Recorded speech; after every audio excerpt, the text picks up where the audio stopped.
Welcome, Warriors. My name is Jeff Ottele, and I'm the host of Warrior Enigma. Before we get to the show, we got to handle a little bit of business. Warrior Enigma is not an advice-giving platform.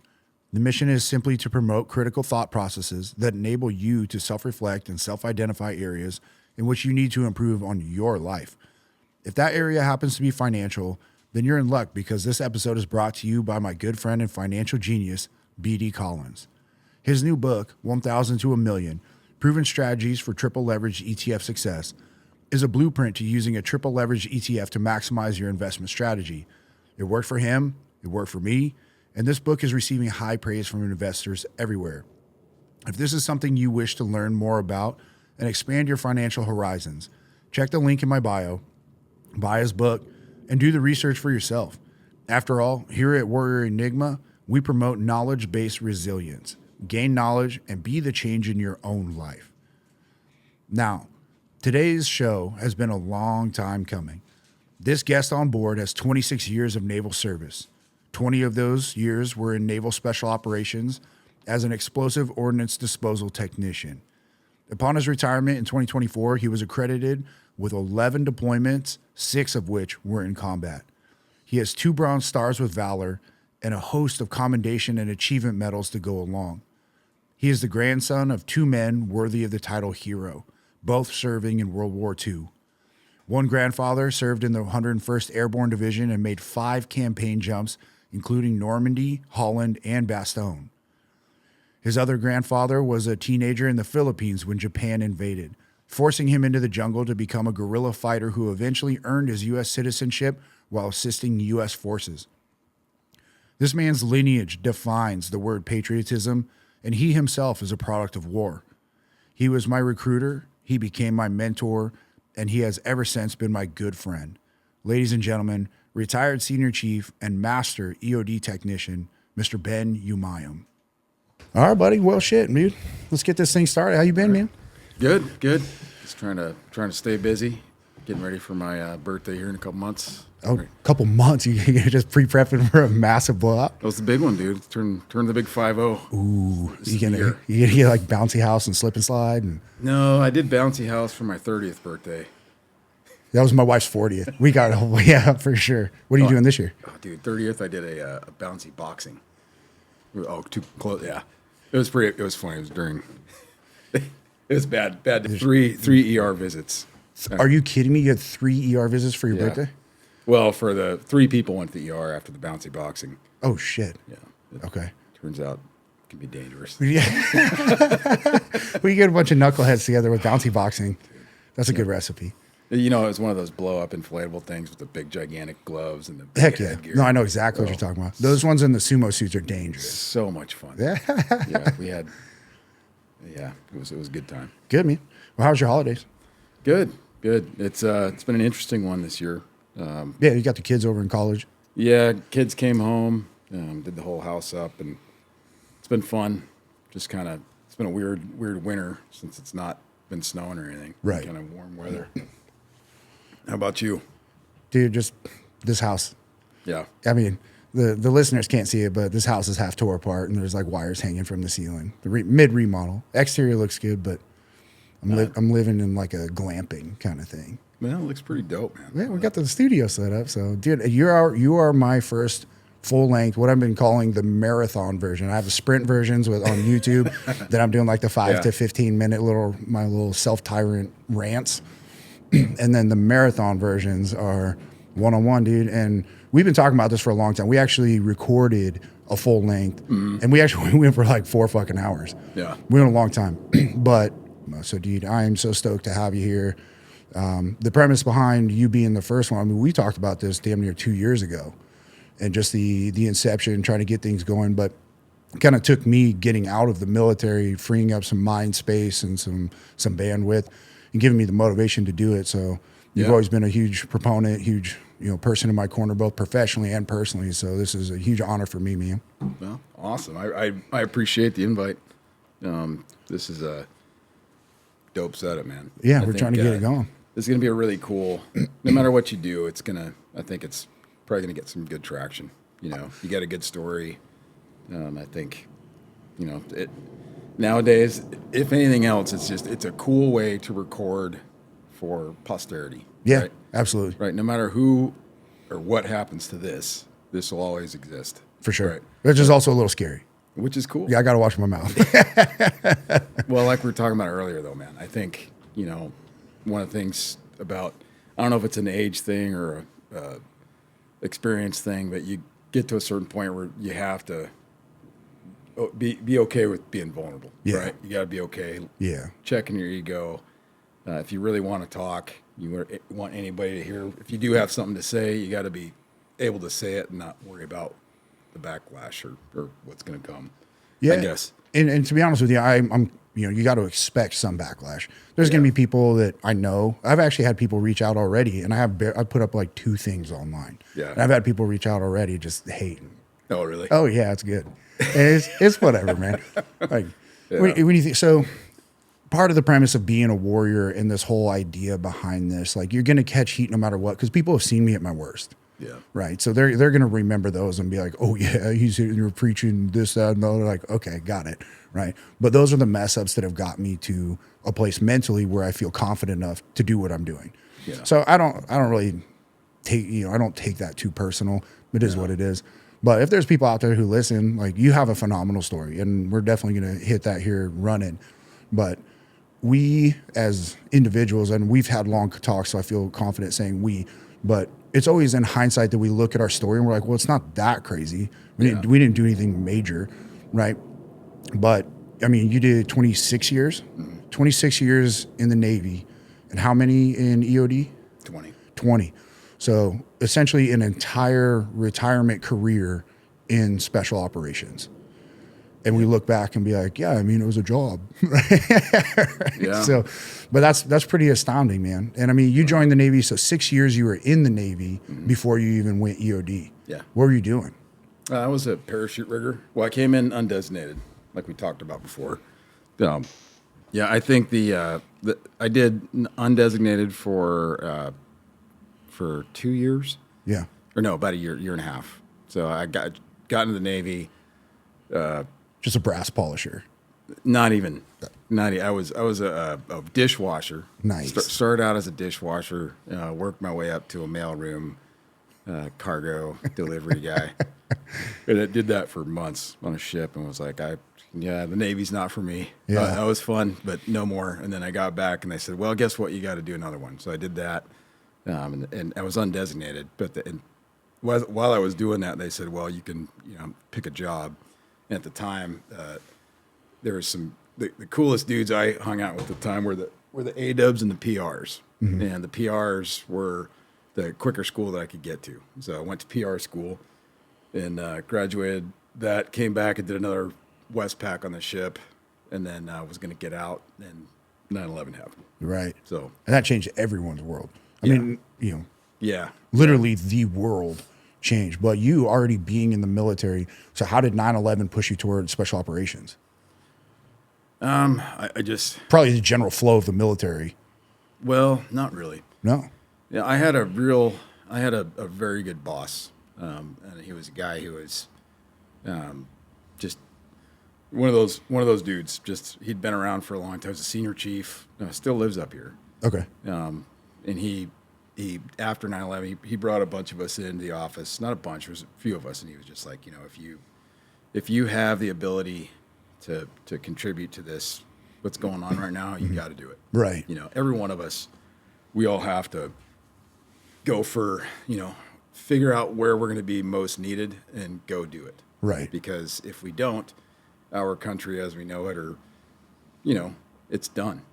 So for all of us, we're like, all right, well, we got to go. And I think they had a big, massive uptick in recruiting, and everybody, it wasn't a matter of ego. It wasn't a matter of I wanted to do the coolest stuff and look cool and be cool. I wanted just, I wanted to, I guess, make a difference, Hell yeah. And originally I was going to go to Bud's, went in, did my interview. My final interview was an EOD guy, and he showed me the brochure, and I was like, that looks cool. Yeah. So, yeah, we had talked about this because it's kind of a mirror or a parallel, if you will, from you and me. You had that guy sit you down and be like, no, check this out. And you did that for me. And you were the reason that I shifted focus from trying to go to buds like everybody does. Yeah. And was like, no, that's what I want to do. So that's pretty cool. Well, it's a different approach. It was funny for me at the time. It was more. I mean, I kind of viewed them both equally as far as impact, because at that time, things were everyone was pretty busy in all the communities. But for me, I was like, well, talking to these guys, they seem to be doing a lot of work, and no matter where I go in this community or in any of these communities, I'm going to be busy. Right. So from that moment, it was mainly Kim was mad because Bud was only 6 months. Oh, so it was actually the shorter pipeline. Yeah. Okay. She was like, but And then, so you went that route. You signed up, got a contract to go to Explosive Ordnance Disposal School, right? But it's the whole pipeline. How long? You're saying 6 months for buds, and was it still roughly a year and a half? Well, kind of similar to when I went through. Well, one of the things that I did before I went to school, I did PSI. I mud pupped down at Moby at 3. Okay. And it was in San Diego. It was pretty cool. Like, well, it was cool, and it prepared me for dive because back then, the phase 1 had, I think, it's pretty high attrition. Okay. I think we started 30-ish, ended 11. Something like that. So 60, roughly 66, roughly 2/3 of the class was just fucking like toast. Yeah, but it was because we didn't have a prep back in the day. Right. They didn't like chop half the dudes. So back then it was just kind of like beat you down for a couple weeks or whatever. Your first phase of like the 75%ers. Yeah. Nope. Yeah, but it was But yeah, it was a good training, man. Good school. Went down there. We before I was out there though, I did mud pup in San Diego, and shit, that was way worse. Yeah. Probably because I was at 3 and we had. I mean, that was back in the good old days where you could haze the fuck out of people, and it wasn't. Would you consider it hazing back, like what you went through? No. Oh, they really just set you up, like push you in workouts, get you set up academically there was not. It was weird, man. The culture was different. Okay. The only way I could explain it from my memory was that it was just urgent, you know. More of a sense of purpose. Well, at that time there was 170,000 people deployed to the Middle East. Yeah. So, and IEDs were the shit. Yep. That was. What year was this? It was 04. 04. Okay. Yeah. No kidding. Yeah. So 04, 05. By the time I get over there, the first time I was over is the surge. Right. So, and that was nasty as nasty gets. Yeah. So I mean, you went. How long was it from when you graduated school till your 8 months. 8 months. You had roughly 8-month OJT, and then you're in the fucking shit. Oh, you know what happens from the time you are done with school to the time you deploy. Yeah. I started a workup cycle. Day 1, I showed up out of school. Actually, done with school, then you got to go through all your TAC shit. You know, you go through, get your land nav and your Hearst cast, air ops, all that stuff knocked out. Then we had to go through driving, shooting, more air ops, everything you could possibly load into a pre-deployment training cycle. And then it's crazy, man. I was telling you about my writing. That cycle, like maybe 3 months from deployment, while we're FEPing, they change our window. They've pushed us left. Oh, dang! So they scooted up on you. Yeah, by a couple months, right? That's a big change. Big change. And it was basically, you guys are FEPing. We're in China Lake. You're going to go back. FEPing is final evaluation. That's basically your final test before you can deploy. Right. FEPing, going back home, and then heading out. Damn. And my wife was 5 months pregnant. Right. So I remember I found a journal entry recently that I was digging up on that was me getting the news in China Lake during team training or during FEP that we're deploying, and then I'm going to have to go home and tell my pregnant wife that I'm going to be leaving before the baby's born. Yeah. You know, dude, that's a lot. Yeah. Yeah. I mean, I'll show you the journal entry. I wasn't a fan of the Navy at that time. Yeah. And you just mentioned something I want to really hit on. You. That's when you started writing. Yeah, well, no, I started writing real young. Sure. I've always kind of been a writer journaler. What started you in journaling? I don't know. Yeah. Really, I don't know. I remember in middle school, I had a teacher that kind of promoted writing, and I read a lot. I read books. Okay. Tons and tons of books as a kid. So that was my big thing with writing was just, I don't know. It's kind of like an art form. Sure. Kind of like now. Like to me, writing's more. I have these thoughts in my head that I got to get them out, or else they just kind of haunt me. Yeah. And then I can put it down on paper. I can see it. I can process it. It kind of helps. So. And I mean, that's played out because you're musical, everything. Yeah. Like, so you're singing, everything. Okay. Yeah. Do you still have all the journal entries from those days, like back do. the first surge and everything? I got books and books, man. Okay. And so is that the basis for what you've been working on? Kind of, sort of. I don't want to do a story time of, like here's what I did. Right. What it started out was, I kind of revisited a lot of the stuff I wrote when I was younger. And it was just kind of mind blowing. Like, wow, it's almost like a time machine. I was just gonna say it's like a look into your head back then, kind of to see like your viewpoints and what you were thinking and feeling. That's yeah. And it's been one of the more kind of enlightening things in my older life. Is going back now after I've kind of figured out at this age that what I'm going for is just peace. Yeah, I'm just trying to go for inner peace. That's my goal. Sure. That's my warrior. Yeah. That's my objective. Yeah. I want peace. Yeah, dude. Well, you've seen damn near a lifetime of conflict, bro. Well, I'm trying. Yeah.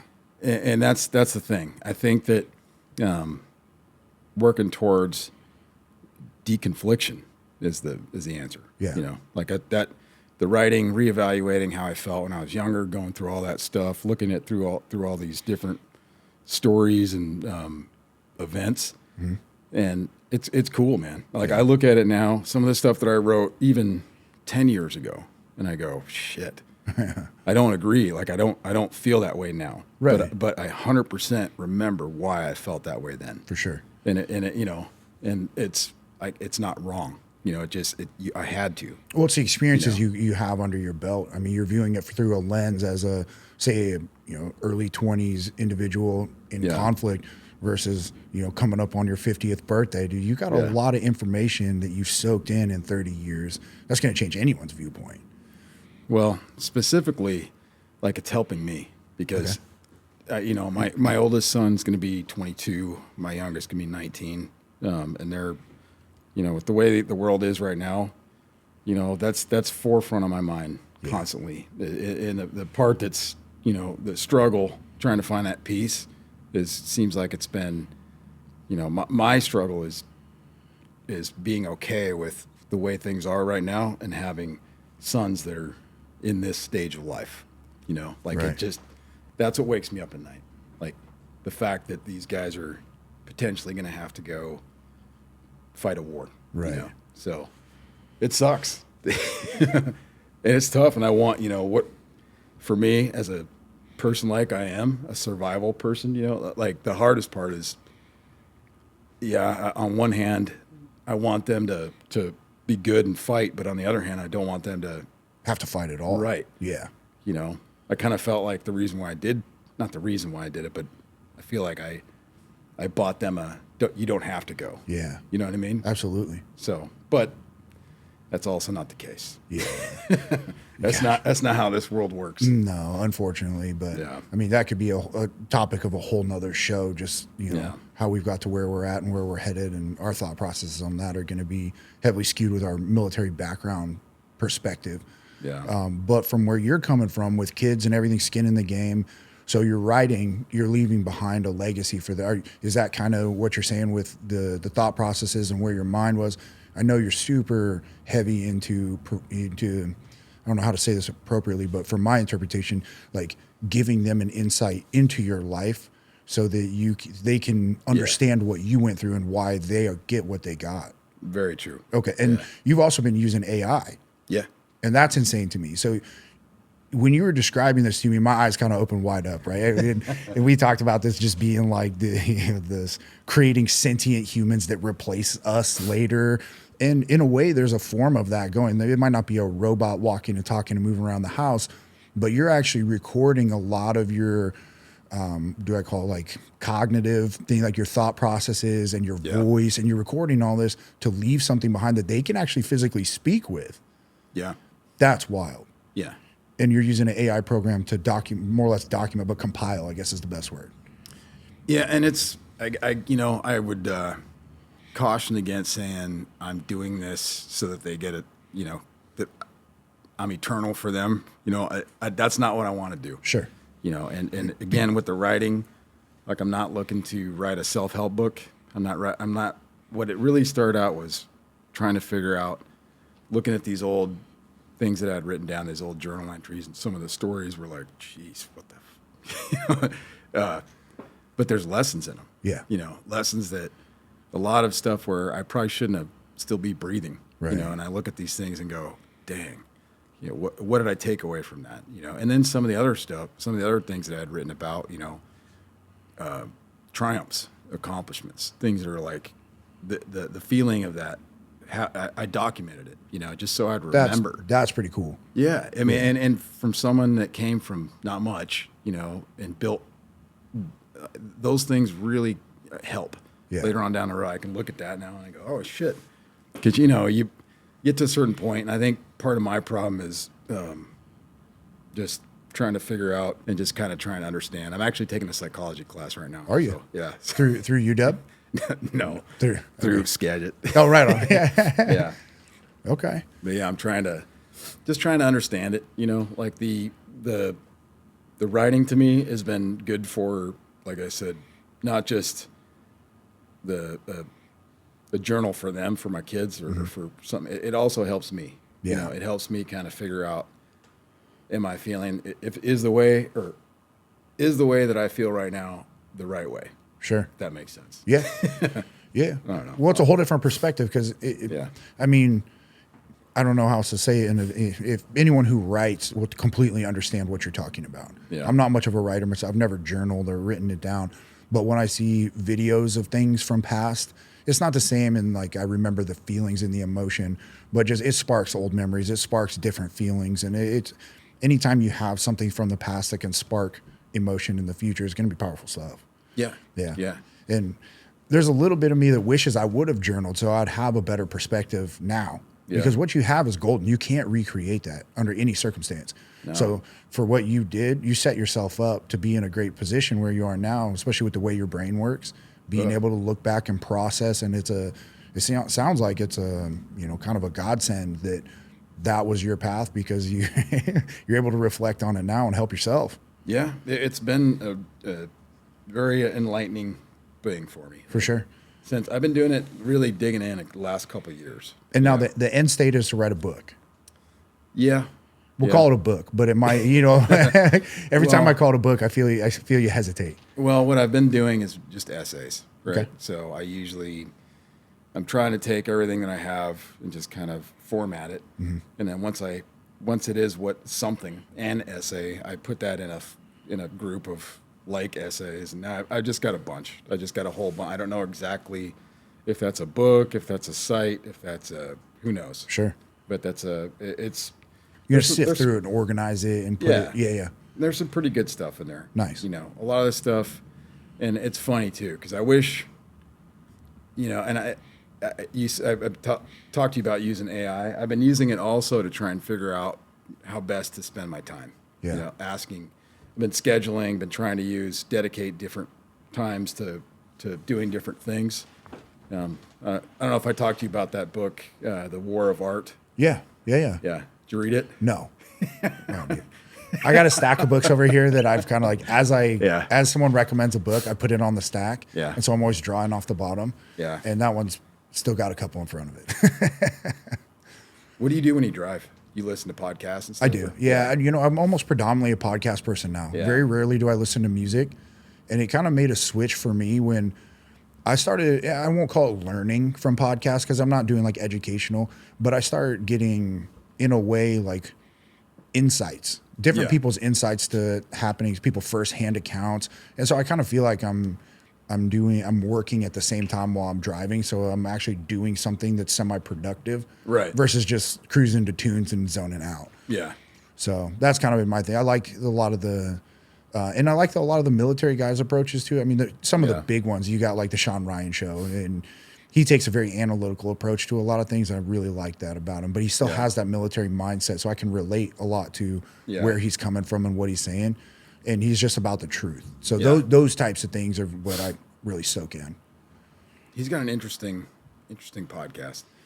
Yeah, I've been listening to Sean Ryan a little bit too. Yeah. Yeah. I mean, I've seen clips, but I listened to a couple. The most recent stuff's been a little interesting. Yeah, yeah, because he's been tackling some interesting topics for sure. Like you got the bombing and basically everything post-election has been like, whoa. Even beforehand, but it was more or less chaos because Yeah. But Well, honestly, man, we talk about writing. That's probably what's been saving me more than anything, keeping me from checking myself into a fucking hospital. kidding for the record. But no, I mean, I literally, dude, I've tried to explain it to my family my wife understands it, but like my entire adult life has revolved around geopolitical events. You know, Right. like what's happening on the news is what's going to affect my that's year. your new north. Right. It's just, so I kind of have always been, oh shit, anticipating it. And, we talked about it in my last few years in the military. It was difficult. Yeah, Because I saw what I felt was a shift in culture, big time. and it affected me to the point where it left a bitter taste with me. Sure. And I tried to swim against current for a while, and finally I was like, no, done. What year would you say that like you felt you actually cognitively was like, oh, things are changing? Probably 2015. 15? Yeah, Okay. Probably somewhere around. It was after I left NRD Seattle, went back out to Mobile Unit 8. Right. Yeah, I got out there. Back in a deployable command. And it felt strange. Yeah. Things started to feel like, I don't know, man. Well, how many deployments have you done at this point? At that point, Yeah, when you went back out to 8 for like right when you got there. 11. Yeah. So, but that time, and I got there, and I don't know. There was a lot of I didn't recognize it at the time, right? I would say there was a lot of expectations that were just way up, Yeah. right? And I was like, okay. And it was weird because when I left Mobile Unit 8 to go to Seattle after, I had done 10 years of Right. straight Mobius deployment. Yeah. And it was just straight work up, deploy. Yeah. I had 300 op tempo or I tempo waivers. They didn't do waivers back in the day, but we had 300 I tempo for years. And that means 300 days gone. Yeah. So I was home for a couple months out of the year, but the majority of the time I was out. Right. And by the time I got done with that whole thing, like I was pretty experienced. I wouldn't say I was the top of the pile, but my eval said one of one, like Right. the guy.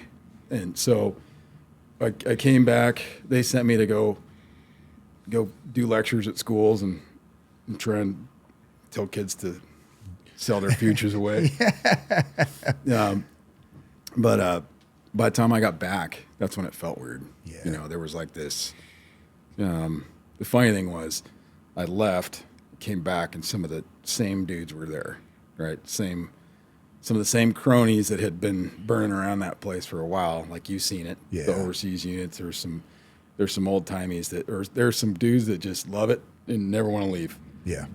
And they do that for years and years, and it had gotten to a point where it was just, I think, within 24 months, as I was the chief, the the senior enlisted of all the SOF platoons. So SOF SEA at a unit came back, and the part that was weird was, like I talked about, expectations. We had just a rash of team chiefs and OICs, and people were just getting fired. And fired in the military means different than fired in the regular world, right? Because it's not like you're just, here's your papers, thanks. Yeah, they're not kicking you out of the military. No, Yeah, they're just pulling you off, and and in a position where your job is basically to train, man, equip platoons to go do these jobs. Firing these people, it creates a real problem because there's not a pool of bodies to just keep putting in. Right. And these are people that are highly trained, on paper, credentialed through the fucking roof. Yeah. Right. So they get to their unit, they're 10, 15 years in, they're several deployments in, for whatever reason, these guys they're struggling, they're getting on these teams and they're having a hard time. So I show up and I see a lot of just bad practice. A lot of guys weren't really doing things with urgency. So I'm gonna ask a question because from my point of view, I joined in 2013, right? So you're talking really not that far after, Yeah. right? So from my point of view, I started seeing a breakdown in a very specific. There was kind of went two ways with the leadership group. You have some seasoned dudes who really took it under their, under their wing or whatever, but really were like, hey, we need to push training. We need to keep people pushing the needle, keep man, train, equip, and fight. Yeah. And then I saw a whole bunch of people going of the same rank structure and the same peer group going off to the left a little bit and being like, yes, sir. Yes, sir. And more admin paperwork, more admin responsibilities. And it kind of, the feel for me went from learn to fight and into make sure that your space is clean and make sure your admin is on point. And I know admin is an important part of the whole aspect of being in the military, but the feel for me was that division. Were you seeing something kind of similar? I did, but okay. But I saw it from, I think, a different perspective. Oh, sure. Right. Yeah, so, like when I got back, the guys who were coming up were great, right? Like these were guys like you, guys who were highly skilled, highly motivated. They were, you could take almost all of them and make things happen. Sure. Right.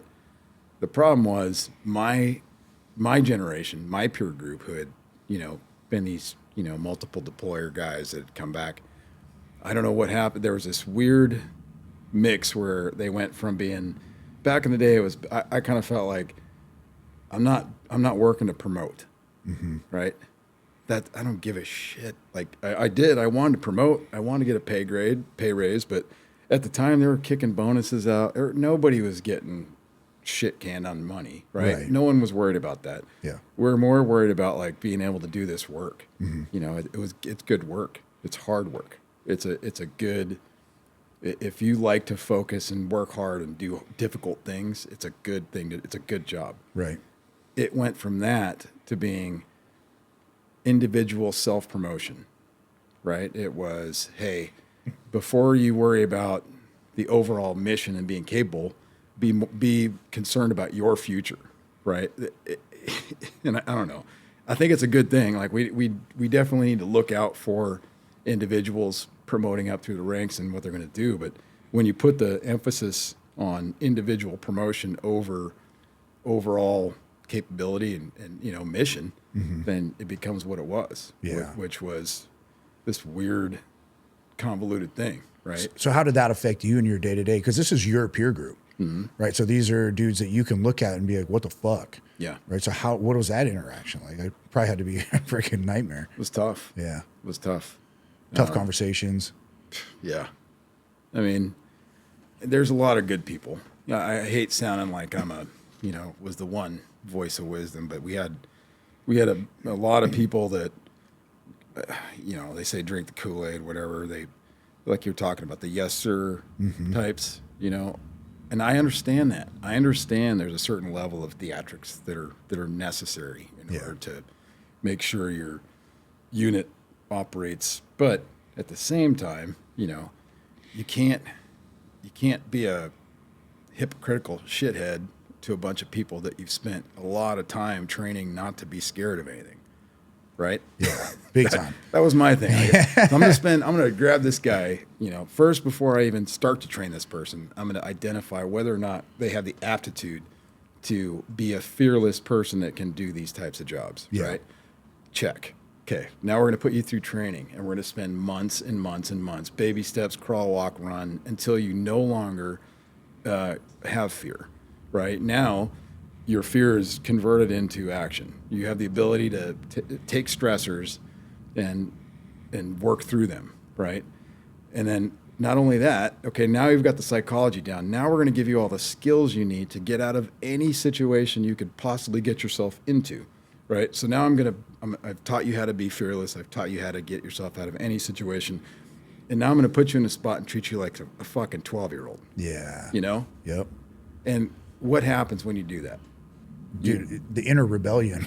Because at least from my perspective, when it became a yes, like a political game, that was hard for me because I was told the whole time, like, you need to be able to think for yourself, think on your feet, solve complex problems. And when you see a problem, don't be scared to speak up. Yeah. So that was tough for me from my point of view as a junior sailor going through this. Yeah. Because I was shut down left and right. And I'm not going to sit here and say I didn't do, like, I did it appropriately and I still got shut down. There was times when I would just raise my hand and be like, that's fucked up. And then realize, like, there's more tactful ways to say something's wrong. Right. And that was on me. But the point being is when I would speak up, there was it shifted big time to be like, okay, well, hey, this isn't your time and place. Like, appreciate your insight, to like, you shouldn't even be in this room. Shut the fuck up. Stay in your swim lane. And it just became, well, don't ever say what you mean. If there's a problem, just let it go. Yeah. And that was a hard one for me to realize. Yeah. It's tough, man. It took me a couple years of just butting up against the man. Yeah. And I've been in some pretty high level rooms. I've been at some tables that you'd be surprised, and the whole time I'm like, I think my strong suit was people always underestimate my ability to understand what's happening, right? I'm somewhat invisible in a lot of situations where I can just kind of sit in the corner and go, and then, but I can calculate all, see the stupidity that's happening. And a lot of that's come from just my upbringing. Sure. I grew up in a way, I think part of my strengths going through school, I'm a strong diver. I could run and swim like the Dickens when I was a kid, but I could also get myself out of sticky situations. Sure. And the people around me. I've always been good at like anticipating and moving, zigging, like. Right. I don't know. But those are attributes that make phenomenal EOD techs. In my opinion, right. That's what the community is looking for. Sure. Do you feel like that was kind of a hindrance then when you hit these certain like periods where things are changing? Well, I think that the leadership needs to be handled in a certain way, right? You look at professional sports teams, right? Sometimes, like my time in the Navy or time in the military, I've been through schools that were kind of business oriented. They're trying to teach corporate mindset, corporate strategy, and that kind of stuff. Isn't going to work. Yeah. It can't, because we don't have any product. There is no metric to gauge our quarterly earnings reports, right? There's nothing. Right. So I don't know. I always looked at it like our product is us. The whole thing is we're only as good as our worst person, right? Yeah. If we set a bar, we set standards, we go, okay, you made those standards. The ones we have are what we have, right? And what we do as leaders, or the people who are the supposed ones that with the knowledge, is you find the weakest one, you identify just how fucking weak they are, and you try and get them as good as they can possibly be, because the rest of you are only as good as that fucking one, right? So if you go into with that mentality, and that's I didn't teach myself that. I learned that, going, the early days back in, you're going to be stuck with it. No one's getting fired. sorry, bud. Yeah. You're not getting out of this deployment. I mean, dudes are dropping weights on their fucking feet so they get out of deployment. It wasn't like, dudes are getting fired for doing some stupid shit on a drill. Yeah. I mean, yes, there was some stupidity for sure back in the day. And yes, people did get fired, but it wasn't for the little stupid things that they were firing people for when I got back in like 2015-ish. It was I don't know. I don't want to say. I kind of felt like the community kind of drank its own Kool-Aid.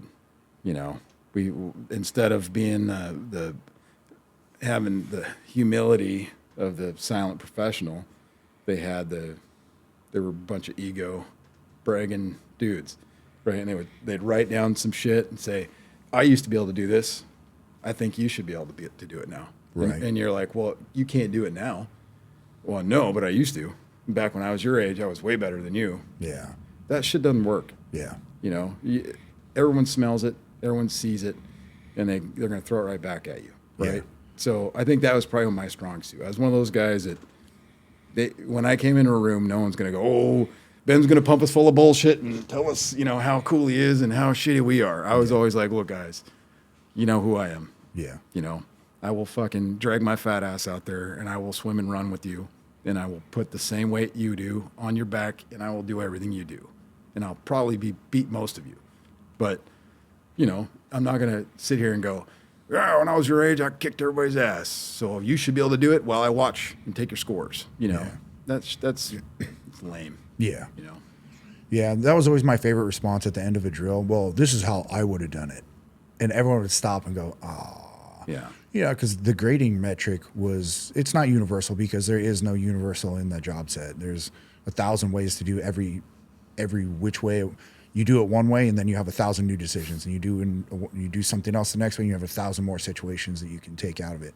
Yeah. But it was always the fake demo builds up after drills when you have the whole shot set up and you have your demo placed, and they're like, "Okay, index," and they go over and they'd be like, "Oh, this would never work." And it was always those eye rolls where you're like, "Damn, dude, no matter how you place that demo, whoever's grading your drill would come over and be like, 'That'll never work. Here's how I do it.'" And you'd sit and waste 20 minutes of time for that fucking guy to show you how it's done. That was always my favorite.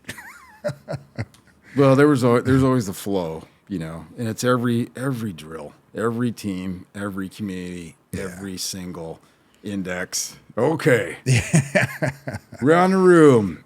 What is it? It was basically each aspect of the evaluation we would evaluate and go, do we like it? Do we need to make it better? We need to ditch it. So we do at the end, you'd have your evaluators would give you their take, and then you'd start at the junior dude and you'd do one up, one down. And you pick one thing that you're like, "This was awesome, we did great here," and then you pick one thing that's like, "We fucked this up, we shouldn't do that again." And that's the junior guy, and then it goes up the chain until you get to your chief and your officer. Do you think those are beneficial? There's certain times and certain teams when I'm like, yes, absolutely. And especially when you watch like the junior guys, when you start to get a little bit of seniority under your belt and you watch the junior guys and they don't just do like, "Well, we could have got there quicker, but we did pretty good." And you're like, "Dude, that sucked," right? But when you have a junior guy who steps up and he's like, "Hey, we didn't follow what we said we were going to do, but and they're thinking analytical. And so when they actually answer the question as designed, I always thought it was pretty cool because you can see their thought process. You can be like, okay, and they're the first ones to take a stab at it, right? Right. Because you're starting with the junior dude. So it gets them thinking. They can't crutch and be like, take a segment of what Chief said or take a segment of what the LPO said. They're on the hot spot. So I took something from that, seeing junior guys, but as the junior guy who doesn't know much, dude, sometimes it's a shot in the dark. You're just kind of making shit up as you go. Like, dude, I don't know what I don't know. And so I'm not going to say those things were not beneficial in my learning process, but as I became more of a leadership role, those were beneficial to see how the junior guys were thinking. Yeah. So that's kind of how I took that one. I personally, some of those little post drill circle ups were beneficial, but the vast majority were just a bunch of hot air. A lot of these dudes sitting around after the fact, and I watched it. It was weird. Again, going back to hate talking about back in the good old days, but like just if done correctly, I don't think that outside perspectives need to do a whole lot of giving input to a team, right? If you like nowadays, they've contracted guys set up the drills, do everything, and the teams come out and run them. I think if done correctly, the team should run their thing, get minimal feedback, and then go back and discuss amongst themselves what they thought, because that to me is more beneficial than anything. Because it's not, me and Jeff from this team talking to this guy and this guy from R&T and this guy from whatever. It's us. We are on this team. We have a job to do. Mm-hmm. We need to be the ones that care about doing it right. And I can see that also because it creates a little bit more of a centralized mindset. Yeah. And then you have a better workflow in your team because you're all kind of thinking the same because of you've experienced all these. So I could see that actually being super beneficial to just hot wash as a group and kind of keep more of those outside influences outside. Yeah. And I always got the best out of that. Like, after the R&T guys pop out or after whatever, you always have your post drill, post-op, debrief sure. Before everyone takes off. Yeah. And they're like, yeah, what did you do? What's the real stuff? The hard part, we talk about, getting political, right? We've got a issues right now with the Defense Department where you and I both know, right? The shit, there is all kinds of bureaucracy within the Department of Defense that needs to get fixed. For sure. Right? But the hard part is, how do you do that? Do you put the gorilla in charge and just let him go to work and just, now we're going to go knuckle dragger style? Or do you really sit down and think about this and come up with a better approach? Right. Yeah. The hard part is, God dang, man, it's just a massive animal. Yeah. The way we train, the way the guys are. I'm really interested. I want to go and sit down and talk and see how. I try with my kids, but they're that generation. They don't talk. It's weird. I don't know.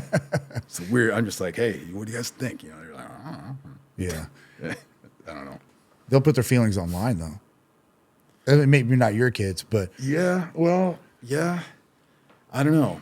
It's very strange. They have like a different language. The young people of today, and I don't even think it's just Americans. I think just across the board, kids have a different language and different way of communicating. So my wife and I were talking about this, and we kind of had a good chuckle on it because if you sit down, like I'm now in the age where I'm hearing these new generations come up with new words. Yeah. And it's driving me fucking insane. Dude, if I hear lit or no cap or fire, like these things drive me insane. Yeah. But if you actually sit and think about it, when I was younger, I would say tight and sweet and all these different words. Like, and I'm sure it drove my parents nuts. Yeah. So it's just a recurring theme. And it is. It is different, but it's the same. Yeah. And I've had to really take a step back from it because I couldn't get behind all this. So my last couple of years of service, TikTok was just huge. Yeah. And that's where so much information came out to this younger generation with, the languages of what's popular and all these things. And I've never had a TikTok. I've never had Snapchat. I don't have Twitter, X, all these things. Like, it's nothing I'm interested in. I have an Instagram. I haven't checked my Facebook in 5 years now. And now I'm on YouTube. Okay. But outside of that, like I had a huge disconnect between that generation. It created problems for me from a leadership capacity. Yeah. Dudes would come to work with like painted toenails and like these chakra beads and things like necklaces and all this stuff that I was like, what in the fuck are you doing? Like, not even a naval standpoint. Not even like, hey, this is all of that is against the Navy, which I'm very lax on like, hey, the Navy says, like, I get it. But like literally, what is that benefiting your life? Why do you feel necessary to have painted toenails and chakra beads? Why? And I just couldn't relate. It's that individual, man. It's, like I look at it, it's weird because I'm even, I'm a couple generations over you. I mean, you're 35? 37. 37? Yeah. So, for me, by the time I retired just a couple of years ago, a lot of the people I worked with or worked around were definitely young enough to be my kids. Yeah. It's funny. Talk about being disconnected as far as like young culture goes, but I've always kind of been the same. Like since I was a young guy, I was always been pretty consistent as far as like, I don't know. I've always felt the same about just how stupid the whole thing is. Yeah. I don't know. Well, they sent me back basically to go recruit guys to come back out to the teams. Right. Right. So, And did they give you specific, like, hey, we want X amount? Like, you weren't a traditional recruiter. Like, you don't walk through a door and find Ben Umayam sitting behind a desk. No. Right. And I remember meeting you through word of mouth, and then I got a phone, like, here's his number. I called you, and then we ended up meeting up at, like, a restaurant. yeah. We were chilling. So when you're saying recruiting, like, what do they give you guidances on, like, hey, be a liaison and just kind of shuffle people here? Or is it like, hey, go find people and like, that's a good athlete, you should join the Navy, and like, you're whatever, you should join the Navy? Or were they just kind of funneled towards you Well, they were funneled towards me the vast majority. from like the box recruiter offices? Sometimes you had like boosters, right? Old retirees that were sending guys. I mean, we had people all over the place. So Naval Special Warfare Center had Right. So it was a pretty good network of people. yeah, Okay. yeah. There was a huge volume. Okay. I mean, there's always for the whole time I did it, there was 100+ applicants for every class seat. Oh, dang. Yeah. I mean that's. I'm not saying quality applicant. I'm saying Just applicants. in general Right. for every program that we had. And that's they passed the basic PST in their. No, that didn't. That was just they passed the. You remember all the time. I think it was you had to have a certain academic score. You had to have you had to do a psych profile. That's right. Yeah. And then you had to do a medical screen, Bureau of Medicaid or Navy Bureau of Med, and then your BUMED screen. Then you had to do any waivers. Pretty comprehensive background. A lot more background than a normal Navy accession. Right. And then from that point, it's usually like a 3 months to a year process of testing and And you had the entire Northwest. they had Alaska, Washington, Idaho, Montana. You do a lot of traveling. Like, did you actually get to go up to Alaska? Yeah. Tight. Yeah, I was traveling probably about 2 weeks out of the month. Oh, dang. Yeah. So this is a shore duty. Yeah. Yeah. But the travel was usually like a couple days at a time. Yeah. So I would pop out, run a test, do a lecture, come back. Gotcha. Did you enjoy that position? Not at first. Yeah. At first I was like, this is, I'm very tempted to drive this fucking car off a cliff. it was tough, man. Yeah. I just going. Well, it's a huge change of pace. Huge. It's really tough. Yeah. I mean, you were stationed overseas. You know how it is on a team. Yeah. You're flying weekly from place to place to place, all over the world, all buddy. the time.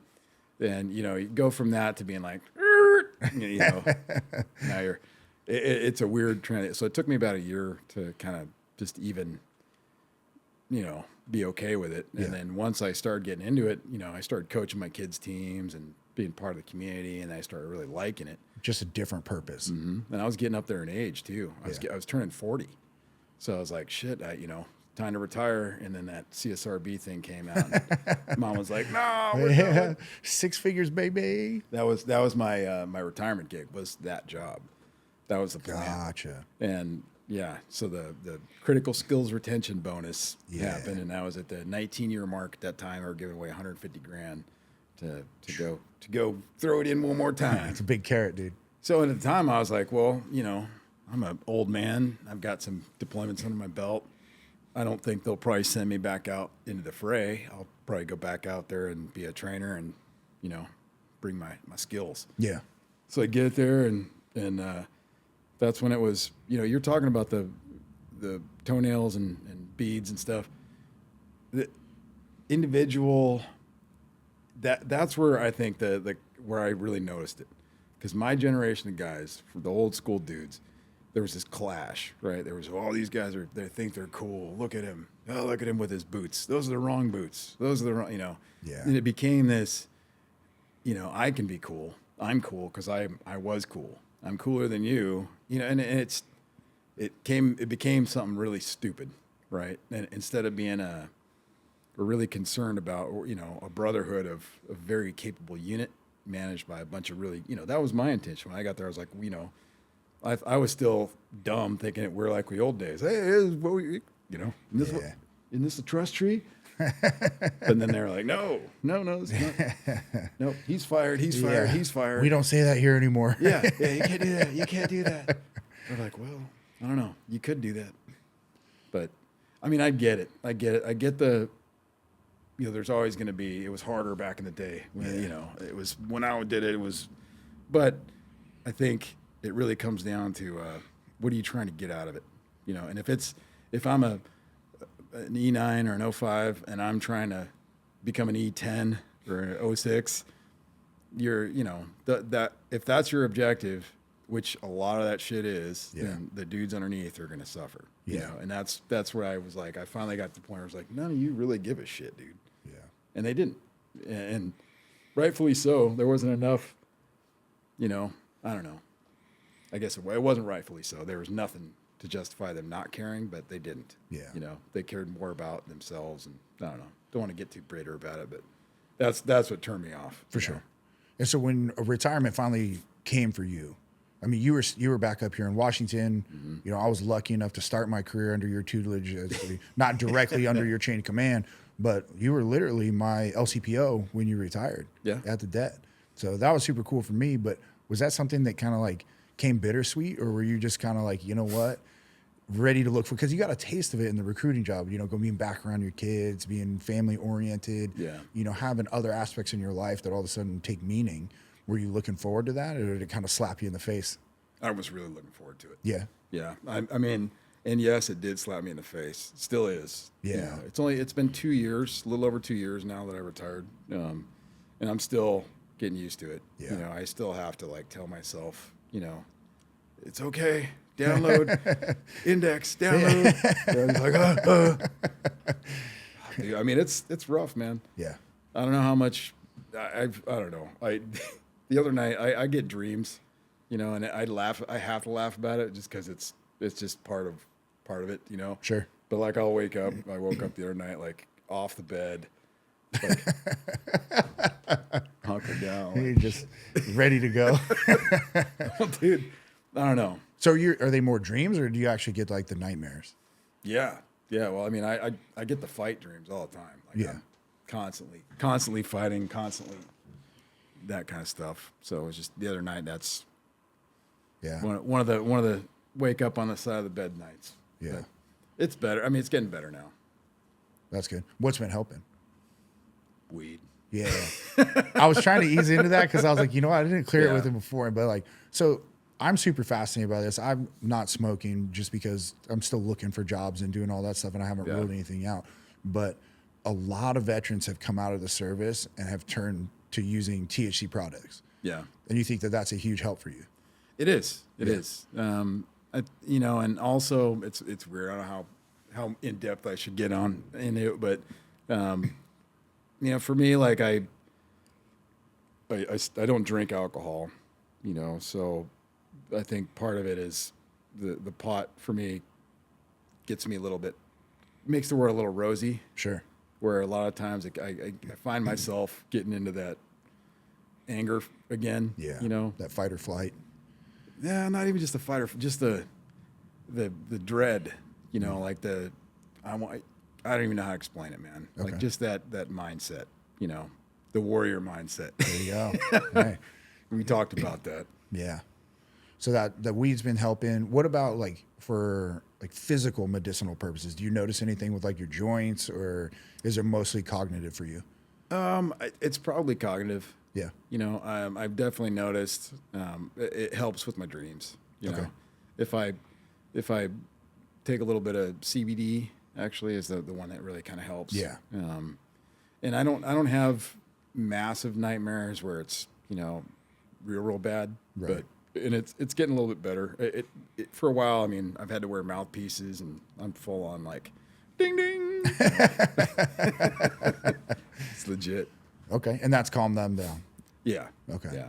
Do you feel, and you got the rest, everything coming out of it, or you feel groggy?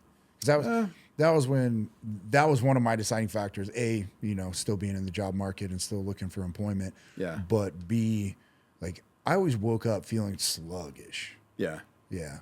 Oh, after smoking? Yeah. Yeah. Well, and the gummies hit me even different. Yeah. Because that's like that talk about ding ding. Like I was Yeah. knocked the fuck out.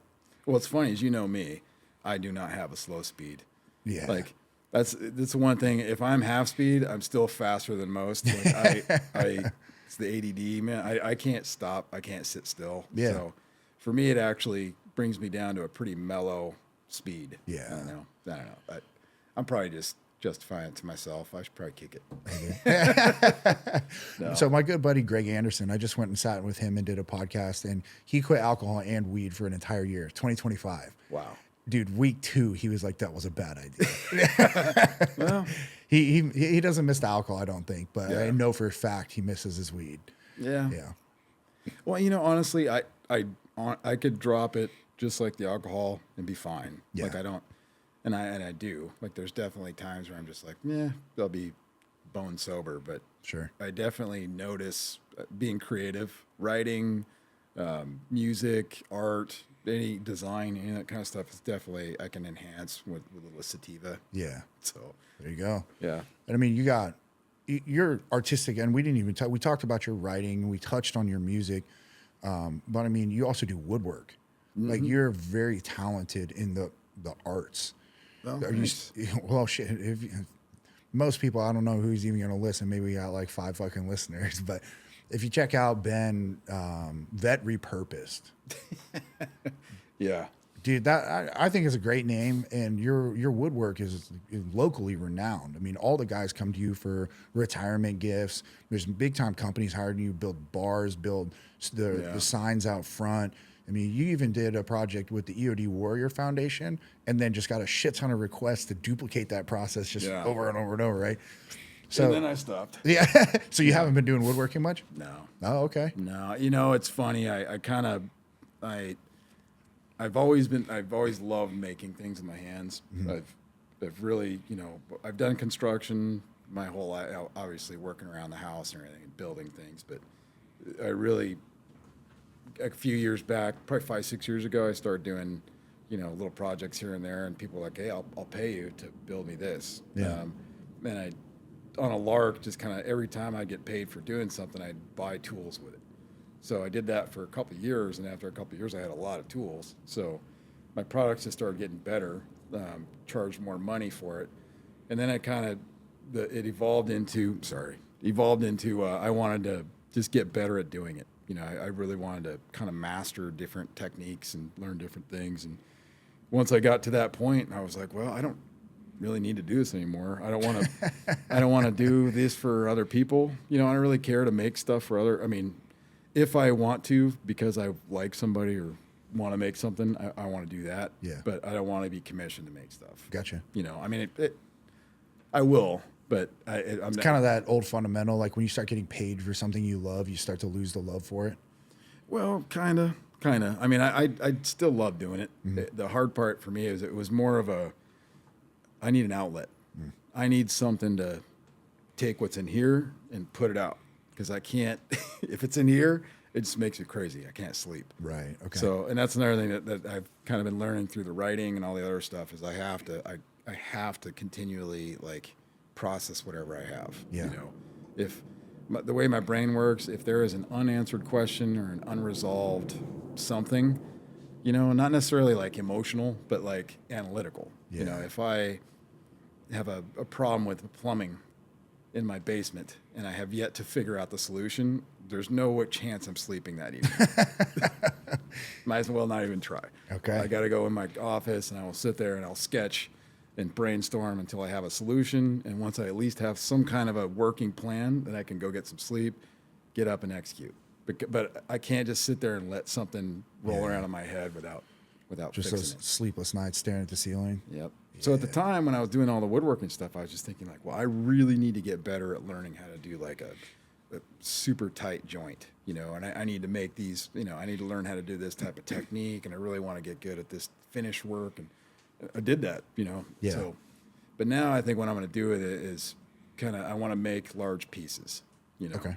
And What do you mean large pieces? Like when you're talking, like when you say large pieces, I think of like big signs or something. Or are you talking like, I mean, what is a large piece? There's stuff in my head Okay. that I'm going to make come out and create it 3-dimensionally. Build your own coffin. Could. Dude, Yeah. that'd be legit. Yeah. Because I know that would look sick. Dope coffin.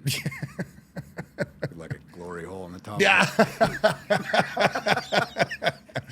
One last time. Oh my God, man. I don't know if I told you this story. Did we sit down before Thanksgiving last time? I honestly don't remember the date.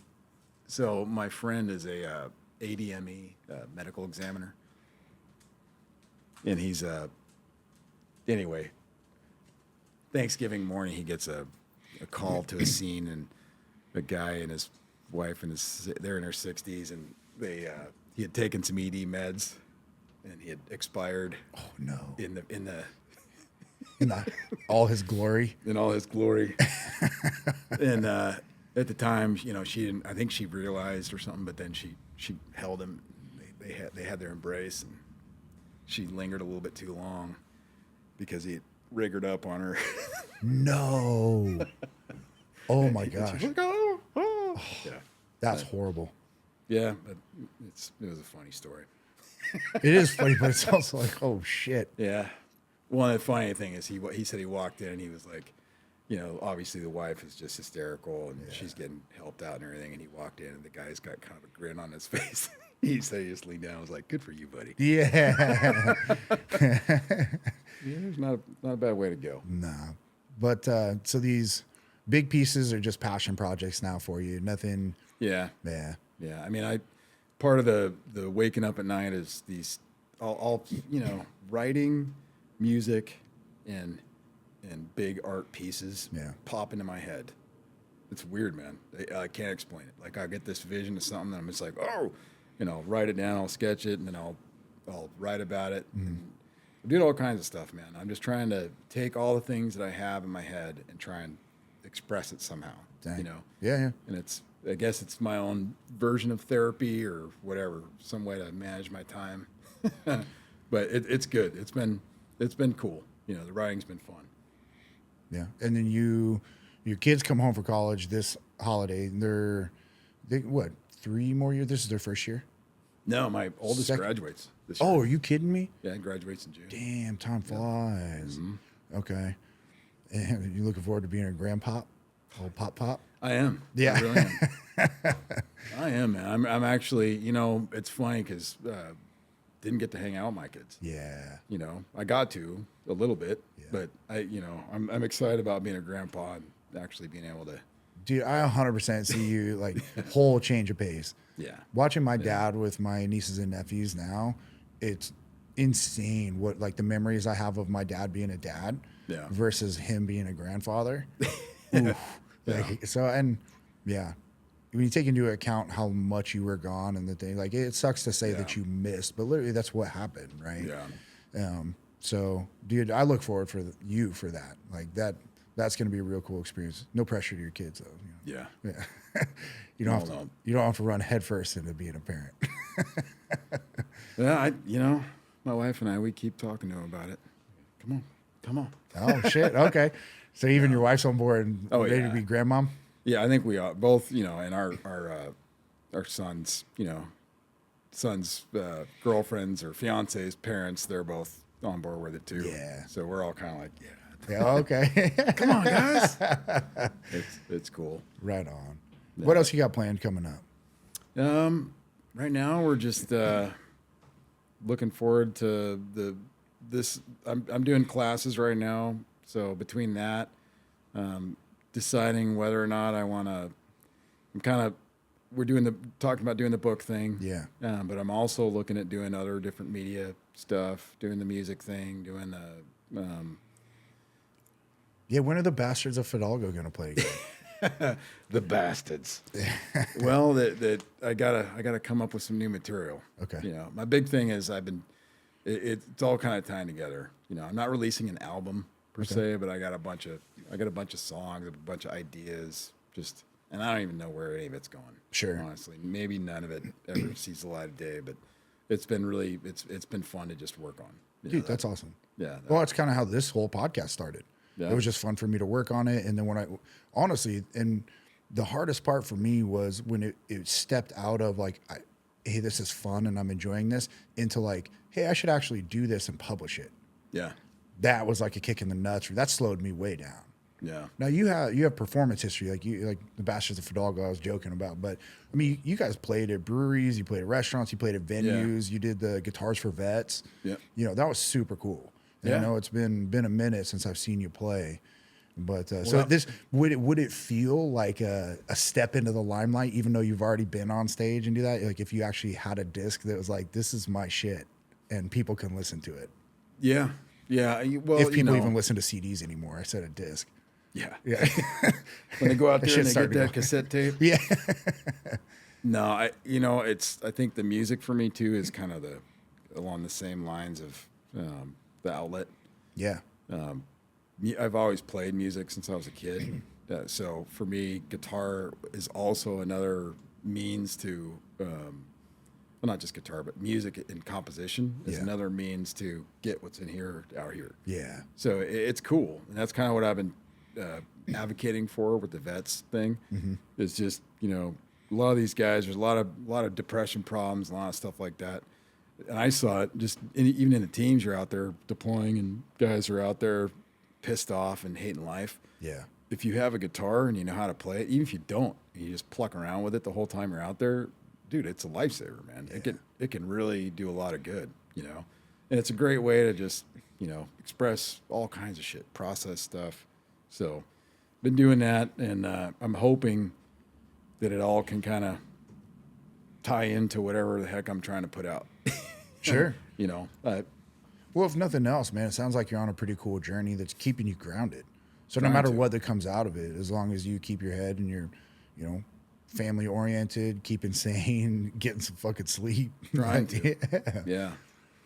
Yeah, and it's weird because the older I get, the faster time keeps coming. Yeah. And it just seems like, last time we talked with the tie in the warrior aspects of it, like what do you use or what do I use as resiliency, and what can other people use to get through hard stuff? Yeah. Honestly, probably more than anything is what I was just talking about: writing, building, making music, trying to figure out if I have things that I have questions about, research it, and it's just, I guess, the way my brain works. But I had the same conversation. I was at Christmas. I was at my dad's house, and one of the family brought over somebody, and we were having a discussion. We were on opposite ends of the spectrum as far as politics go. Sure. Right. And he was getting a little bit, for someone who didn't know me and didn't know my background, he overstepped his boundaries talking. Right. Okay. And he's at my dad's house. Right. And I'm just like, all right, look, man, and he was like, well, all right, well, if you think that you're so, what can we do? Basically, what can we do? What do you think? And I was like, read, motherfucker. Read. Dude, if you don't, start. If you don't know what's going on, figure it the fuck out. Yeah. Don't pick up some bullshit and get a half answer. Don't parrot some nonsense that someone told you. If there's any kind of inkling of doubt that what you're thinking isn't correct, then fucking research. That is number one. First and foremost, I'm on both sides of the political spectrum. As someone who lived the life I lived, I can't be a goddamn Democrat or a Republican. Sure. I'm basically a apolitical person, but when I look at the way we're doing things right now and all this shit, some of the stuff that people are saying to me, I'm just like, you know what? Not in my dad's house, not in front of my fucking kids. Yeah. Don't be saying these things. Yeah. And I mean, one of the beautiful things about your and my relationship, not only just the history that goes back and the shared experiences in the job set, but we've actually had it out in political talks. And Sure. The nice thing about me being able to talk to you is when we disagree, the roots of who we are always apply. Right. And so we can chat. We can Yes. talk and be like, dude, I don't think you're right, and here's why. Well, you could be like, no, dude, check this out, and we have it. It's almost like a chess game, because we're definitely, we have our opinion, so we're trying to prove our point. But at no point are we like, nah, bitch, and like hit their chess pieces. Right? And so Yeah. I've valued that greatly, because we had a very long conversation that would have been a really funny podcast, because it was a long time ago. We both end up, I think, staring at each other, slurring more than getting anything done. But the contents of that conversation stuck with me, and like I had to come back here and research some shit, because I was like, I thought I was really well versed in this, but then you'd bring up points and the mutual respect. I'd be like, well, hey, he's not just saying that to win this discussion. No. I need to fucking look at that a little harder. And there was some interesting stuff that I dug up. So those are if I can impress anything to anybody, that's a healthy way to solve debates. Absolutely. And dude, it was awesome. And it was refreshing in the sense that I had been kind of saying things like this, like, hey, dude, why can't people just talk? But it was the first time I've been able to actually sit down with a human and be like, okay, we disagree, like, but let's talk. I was like, whoa. It's important, right? Big time. Yeah. Big And time. Because, and just from what I said already, like what you were saying, I didn't agree with, but I could not rest until I looked it up. Right. And one of the subtitles of this entire movement that I'm doing, like the Warrior Enigma is the title, but underneath it on all my logos, you'll see knowledge-based resilience. Yes. Right, because that, and I agree with, no matter who you are, I think you can agree on that. If you're educated and knowledgeable on what's happening, you're going to create some sort of opinion that's going to, it creates a resiliency in your foundation, because your knowledge base, what you're talking about, holds merit. And you create a foundation for yourself to be the guy. Like, I might call you and be like, hey, I'm seeing all this, but everyone's talking exactly how I think. What's going on in your head? Right? Yeah. Or do you agree with this or do you not? Because I know you're going to give me the straight answer, and I know it's educated. Well, and that's, I've never been a go with the flow guy. For sure. I've questioned what I've been told since I was a kid. That's just kind of in my nature. I don't know why. I always thought I was, I just want to know why. Yeah. I want to take stuff apart. I want to know how it works. Yep. So when I'm told, this is how it is, don't question it. I can't. No. That's immediate grounds to be like, oh, look Yeah. at that shit up right now. Yeah. Well, and that's where, imagine, and we had the discussion about the language models and some of that, the technology now, Yeah. And the ability and the resources we have to get information. It's still extremely difficult to get to the truth. Right. But if you go 5, 6 levels deep, you can at least get in the general direction. For sure. Right. And you can, and one of the things I've always, I try and discredit or disprove my own self all the time. I Yeah. question whether or not That's a rare trait. Because I've never heard anyone say what you just said. I try to disprove myself. Well, I hear it. I've heard it from a lot. Have of you? people. Okay. Yeah. Good, because that's awesome. Well, I mean, I think it's imperative. Sure. If you want to continue to progress, I think you have to. Yeah. Right. If you get locked into something, and someone says, "Hey, man, I'm telling you what you're doing is not right," even if you're 100% leaned into it, if you have any respect for, I mean, just question, just see if well, maybe there is a little bit something to what this is, and I continue to try and do that, and I'll never die on the hill saying that, I feel this way, and there's certain things in life that, there's no question, father's love, the things that I'll do, but there, when it comes to subjective ideology and politics and the way we treat people and all that other kind of stuff, first and foremost, we all grew up the same place, same way. Yeah. We're the same. That's the hardest part to me is like, as a father, it's weird. I got kids going to one school, kids going to another school, and they all have their opinions and talking to young people. I'm just like, man, what happened to the way, I don't know. I feel like there's just definitely a lot more of this hate, I guess, From your perspective, I mean, you bring a lot of experience to the table with your perspective and your life experiences, do you see things starting to smooth out with like the social culture and the politics and all this crazy divisiveness that we've experienced over the last several years? I mean, it's been going on a long time, but it's really heightened in the last handful of years. Yeah. Do you see it smoothing back out? No. No. Do you see it getting worse? Yeah. Oh shit. Yeah. Why do you say that? I think that there's forces acting to try and push it that direction. Okay. Are you talking like a spiritual force or just human nature? Well, Yeah, kind right. of like what we talked about before. I mean, it's the human spirit, right? Yeah. I mean, we're confrontational by nature. Yeah. But I think that history is cyclical, or just society and culture is cyclical. Like it revolves. Things happen. But I think that we're at a point in history right now where we're at an impasse. Yeah. I think something either. I don't know. I personally think, and that's what's keeping me up at night, man.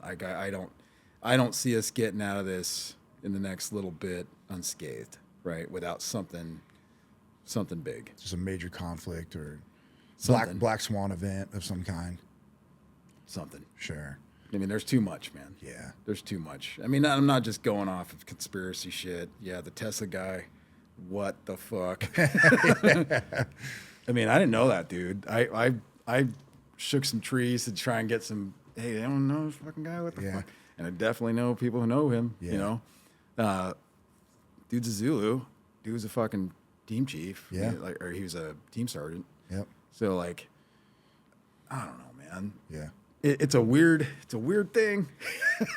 Well, and from my perspective, like when I saw that, so up until that event, I had felt like there was a pretty big, like, you trace that person and you trace their background and their social medias and all this, and there was always something to lead me to believe that they were on the radical side of whatever. I haven't heard anything on this guy, and he was a military member and a soft military member nonetheless. And so that one struck me different. And I haven't done enough research to sit here and say left, right, or sideways, or talk about conspiracies. But that was the first time that I was like, oh shit, I didn't see that coming. Like, I don't know. That one was just weird. Yeah. And I know there's a lot of buzz about it. I mean, people are even blaming Tesla and just saying the car is spying on them. And then there's the ISIS flag, and it got wild. That's why I haven't done much time digging into that specifically. I mean, the weird thing to me, that's weird, but the weird thing is the drones. Yeah. That part. Last year, a fucking balloon flew over the country, and they flew airplanes and shot it out of the sky. Right. Right. Immediately. Yeah. Everyone's like, what the fucking fuck? Yeah, they were mad that they were flying planes and shooting missiles. Yeah, they shot a freaking whatever, shot out of the sky, right? This year, thousands of reports of drones flying around from elected officials, law enforcement. Yeah. No explanation. And they're like, yeah, they're right there. They got video, picture. They're all over the place. What are they? And the White House or DOD's just like, don't worry, it's okay. Yeah. No. That's a weird paper bag, dude. Well, honestly, the part that, and we talked a little bit about, my background, and the warrior. What does it mean to be a warrior? Yeah. Right. To me, the name warriors is a title of a job position, like a carpenter. Carpenter builds houses. A warrior does war. Sure. My grandfather was born in a peaceful little spot. At a certain point, when he was a teenager, Japanese came in and just annihilated them, door to door, and just annihilated their entire place, forced them into that situation. At the same time, all that same situations were going on in Europe. All of a sudden, bombs started falling out of the sky.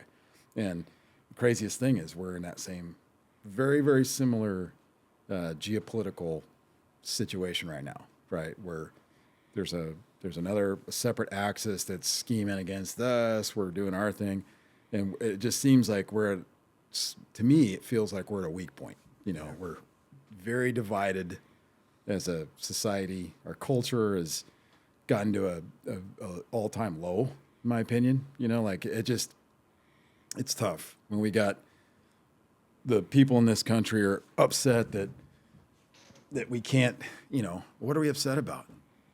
That's the hardest part. Everyone's so pissed off about everything. Yeah. But when you dig a couple layers into it, like I think I talked to you about last time. Oh, I hate this economy, sucks. This is, before the election. And then a week after the election, or the week before Halloween, we spent $3 billion on chocolate.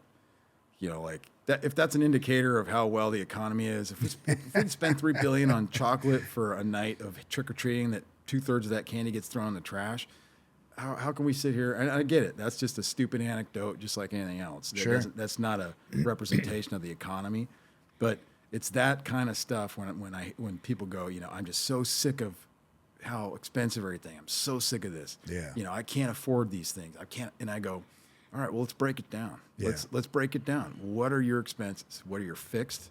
What are your what are you doing? Yeah. Is it the economy? Is it the government that's screwing you over? Is it your choices? What is it? So I touched on this on one of my little sprint segments in not like in depth on that specifically, but it plays into it big time because I truly believe that everyone votes throughout their day in a direction. You can only vote up or down. There is no really side sliding into all these votes.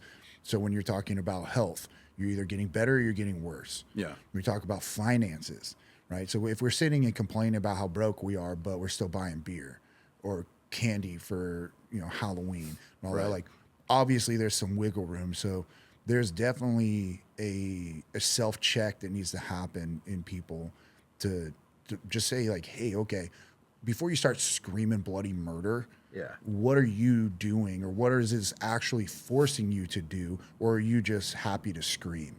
Yeah. I think a lot of people are just happy to scream. And I'm not saying that that the economy isn't down, but if we're really saying like, oh, the price of eggs and milk, like that's our hill I'm going to die on, but $3 billion in candy, good to go. You know what I'm saying? Like, so I'm with you on that one for sure. It's definitely a gut check that people need to, these micro choices throughout your day, they affect your life big time. Right. And I think we're just quick to scream. Well, and a lot of it too is recognizing that a lot of these choices that we're doing now are being guided. There's no arguing now that the phones aren't listening. Oh, for sure. They all do. Yeah. Every device in our house, our TVs, our phones, our cars, everything we do, everything listens, and it's not to try and steal or figure out what porn sites you're looking Yeah, at. I should check. I probably just got a text message for chocolate. It's exactly it. It's figuring out every one of us is just a consumer, and we're all just a revenue stream. Yeah. They're just figuring out what algorithms equal what increases or decreases in revenue streams, and boom, that's it. So but we as well play into that picture, right? So I look at it and go, okay, well, how much can I learn about technology and how these advertisements target based on my habits, right? And I can see a trend, right? So if I start doing better habits, then guess what? My whole freaking reflection online starts giving me better things, better 100%. Suggestions. 100%. It's weird, right? Yep. I start it's the weirdest thing. Like if I watch nothing but death scrolling on the news and I get real wrapped up in and I'm starting to feel the shit, everything. I start getting advertisements for tack gear and you should move. Dude, it affects you in insane ways. And not only on the advertising side of things, but like you touched on, if you change your mind, you make the conscious decision to like, hey, I'm going to watch workout videos on my social media and then, maybe food prepping or something. What I'm trying to get at is like a healthier side of social media versus the death streaming or the polar political one-sided arguments and all this. But social media is such a phenomenal tool when used correctly, but it is absolutely catastrophic when you take the easy path. The dopamine hits lead you down the black hole. Yeah.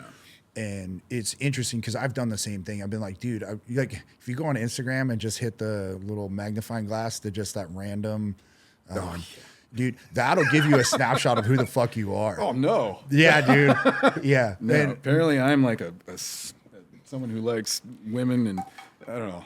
that's exactly, dude. Every time I do, I'm like, what the hell? I Oh don't look no, at this that's shit. not me, dude. I'll pull it up, and my wife is like, "You like cat videos, tactical shit, and titties." Pretty much. And I'm like, "Well, I mean, there's worse things in life, dude." Those are the three main food groups. Well, that's my fucking food triangle right there, man.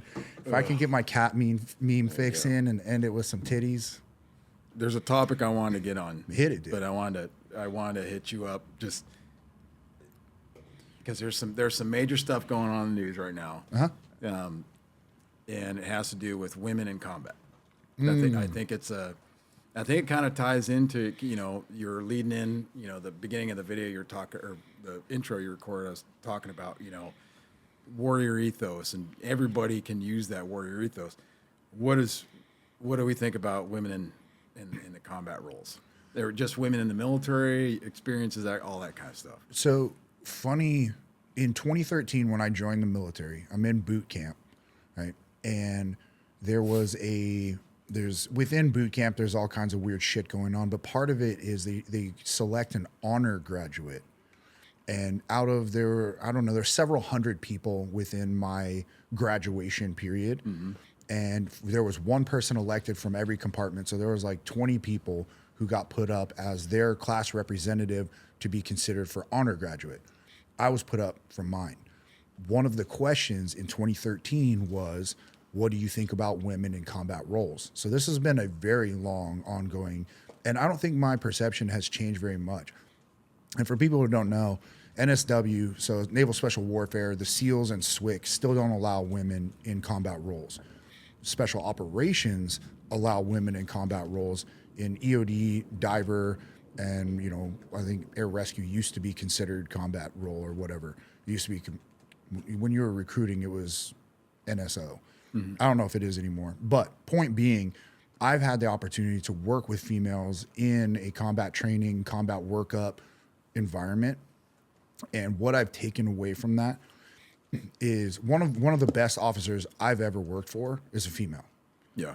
But one of the reasons she was the best officer I've ever worked for is she knew her role inside and out, especially as the officer, to go up and out. She was admin savvy. She knew how to do the paperwork to cover our asses to where all that political bullshit coming down from the head shed would hit her umbrella. She would eat the shit sandwich the best she could, and it kept us able to train and do that. She would join in, but it wasn't in the same capacity because she would look at us and be like, hey, Jeff, I'm not picking your ass up and carrying you out of anywhere. Yeah. She knew it.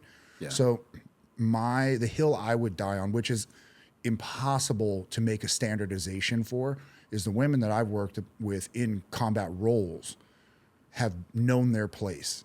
Like, not known their place like, but known their place in the fact that, like, look, I weigh 130 pounds. You weigh 260 pounds plus some in your kit. It's just not going to happen.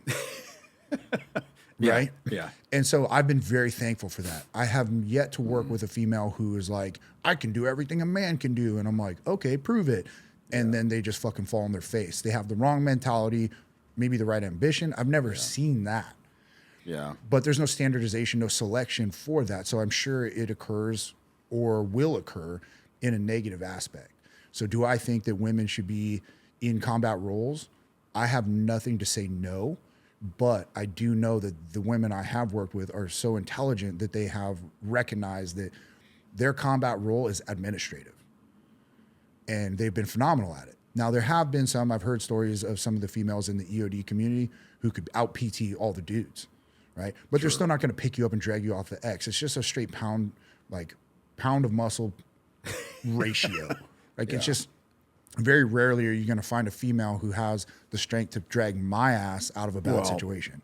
I guess that's a long answer to your question. Yeah. I'm not against it, but I do think there should be restrictions in the fact that, don't lower the standards of PT. Right. If you're going to put a woman in a man's, quote unquote, a man's role, you cannot be like, well, they only have to do 10 push-ups or 10 pull-ups and you have to do 20. And they only have to do 70 push-ups and you have to do 100. right? Yeah. No, there's one standard, and that's not a man or woman standard. That's the special operations fucking standard. Yeah. And if they don't do that, then there's there's not even a conversation to be had. Agreed. Right. Yeah. And then once they pass over that, I hope that there's some reflection, and that should shake out in team training or whatever that looks like, to be like, hey, drag me over there. And if they can't, check this out. Until you can drag me over there, or until you can do these certain things that are imperative to an emergency situation, a life-saving situation, Yeah.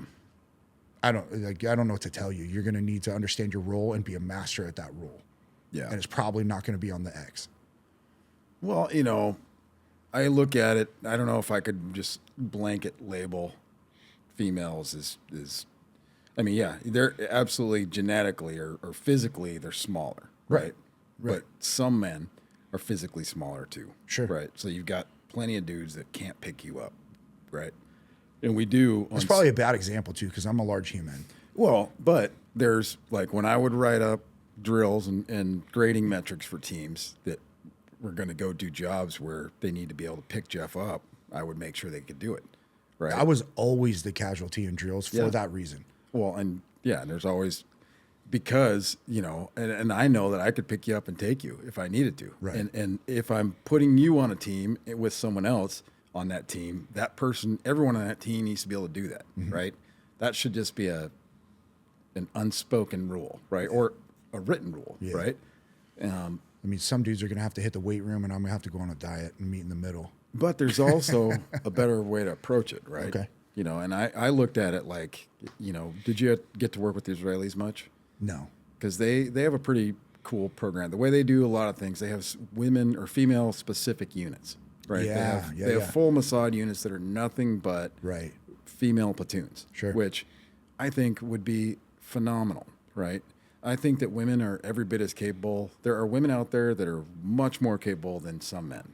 The tiered units. I mean, CAG and DevGru, they have women embedded in them for very specific reasons, because aspects they are way more capable. Well, and there's women that work in and the highest tier missions I ever did were led by women, for sure.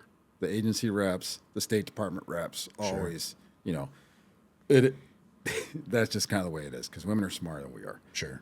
But when it comes to, like you said, just day-to-day grunt shit, if we're getting shot at and my leg's fucked and I need you to pick me up, you can't be 140 pounds, right? Yeah. You got to have the ability to do that.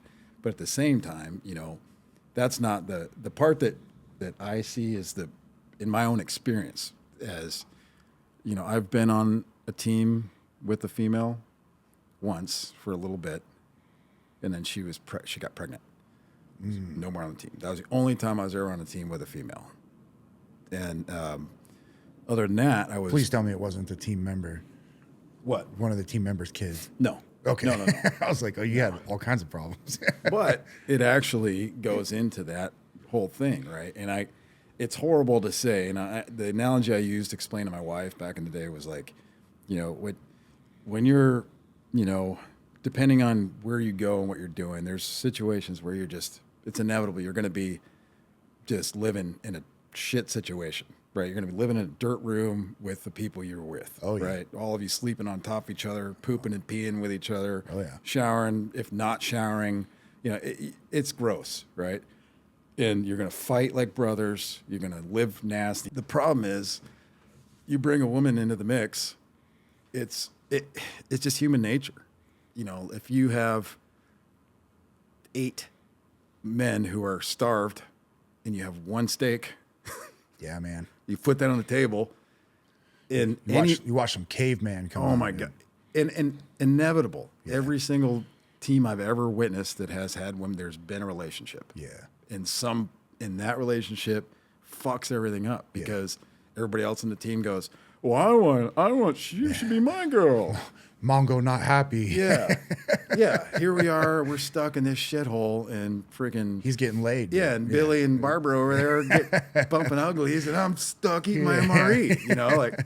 And it's it is what it is. But it's human nature. It's not good. It's not conducive to combat environment. Right. So is that kind of where you're thinking that they should do modeled more after like the Israelis and do all female platoons? Not necessarily. Okay. What I think they should do is the same, and here's where we always run into the issues with the monkeys who run the Defense Department and the monkeys who work. Right? Yeah. Is figure out, put some thought into it. What's the best way to maximize, female soldiers? Yeah. How do you maximize their strengths and talents? Like, put thought into it. Dream up, what would these people do, right? And have nothing but a unit of women, right? And you can say, well, what if they're gay? A lot of them are lesbians. It's going to be the same. No, it's not. There's a lot of gay dudes, but gay dudes and straight dudes can get along in a platoon just fine. Sure. Because they're not banging each other. Right. And if two dudes are hooking up on a deployment, they're sure as hell not doing it in front of everybody because they're going to get their ass beat. Right. So, like, to me, I'm like, it's a non-situation. But you throw a girl into a team of dudes and you go to a bad place, you get this it's bad recipe. It's going to happen. They're going to hook up. Yep. Two of them, regardless, are going to, we're going to die tomorrow, so we might as well get our, have our fun while we can. So I don't know. That's my take on it. But now I'm seeing a lot of this, the part that bothers me is when I hear people like, some of these cheese dick did 3 years in the infantry and they came out and now they're on TV talking about how women have no place, right? And I'm a badass and women are bitches, right? And I can do whatever. Number one, and if you've never been on a team with a female and in that capacity, then where do you draw on your information from? Where's your opinion come from other than what you're seeing on someone else's story, right? And if you do have an opinion, talk to as many people as you can who've worked with somebody on a team with a female and knows what it's like, and then use that to kind of help influence what comes out of your mouth. Because a lot of these guys, I haven't heard near as much of like the chest pounding as I have as much as like the DEI side of it. Yeah. Where it's like, okay, what are her credentials to have this job? And everyone's like, well, she's a lesbian and she's, female lesbian and she's strong. And you're like, no, like actual credential. I didn't see too much of that. Oh, dude, there was one of the captains of the ship got in some hot water. I don't remember the exact situation, but I remember he got fired and they put a female lesbian in charge. And everyone was kind of like, okay, but like, where does she come from? Where's her credentials? And it was crickets. And that was weird. Now, maybe she was the best female available, but they didn't do a very good job of, or not even just female available, person available, which is what you want to see. I just can't stand it is if that is they want to make like, we're inclusive, right? And there's been a ton of veterans go very, very public about this inclusive shit. There should be none of that in the military. Yeah. It's a meritocracy, or should be, where what you do in your career, your accolades, your qualifications should determine where you're at an advanced stage. Okay. Right? So that's why I have such a hard time with this DEI thing, because what we're doing, and I listen to a lot of Andy Frisella, if you've ever heard of Andy Frisella. Mm-mm. He's a big time entrepreneur.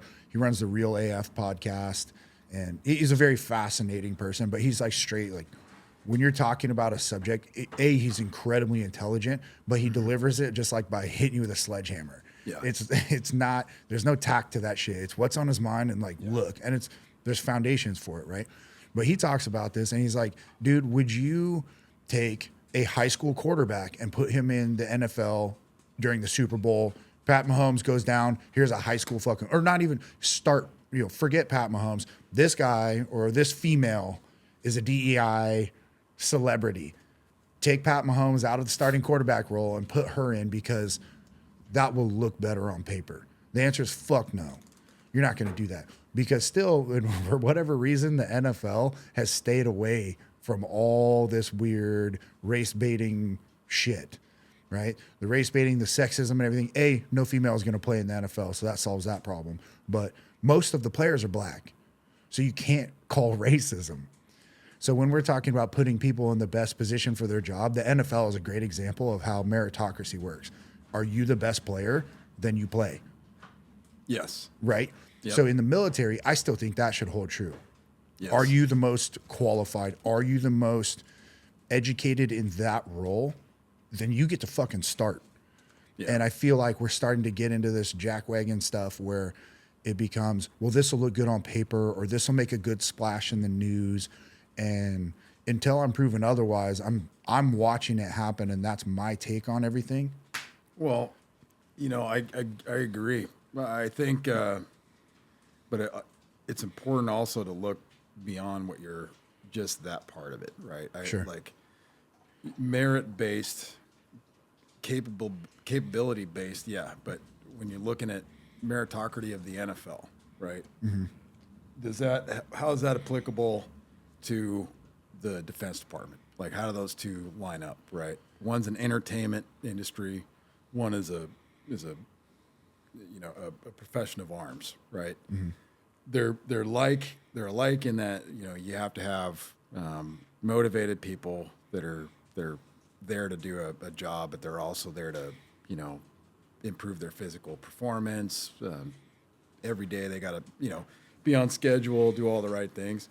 But the hard part is when you just use a broad generalization to try and just go and say, wait, women have no place in frontline combat, right?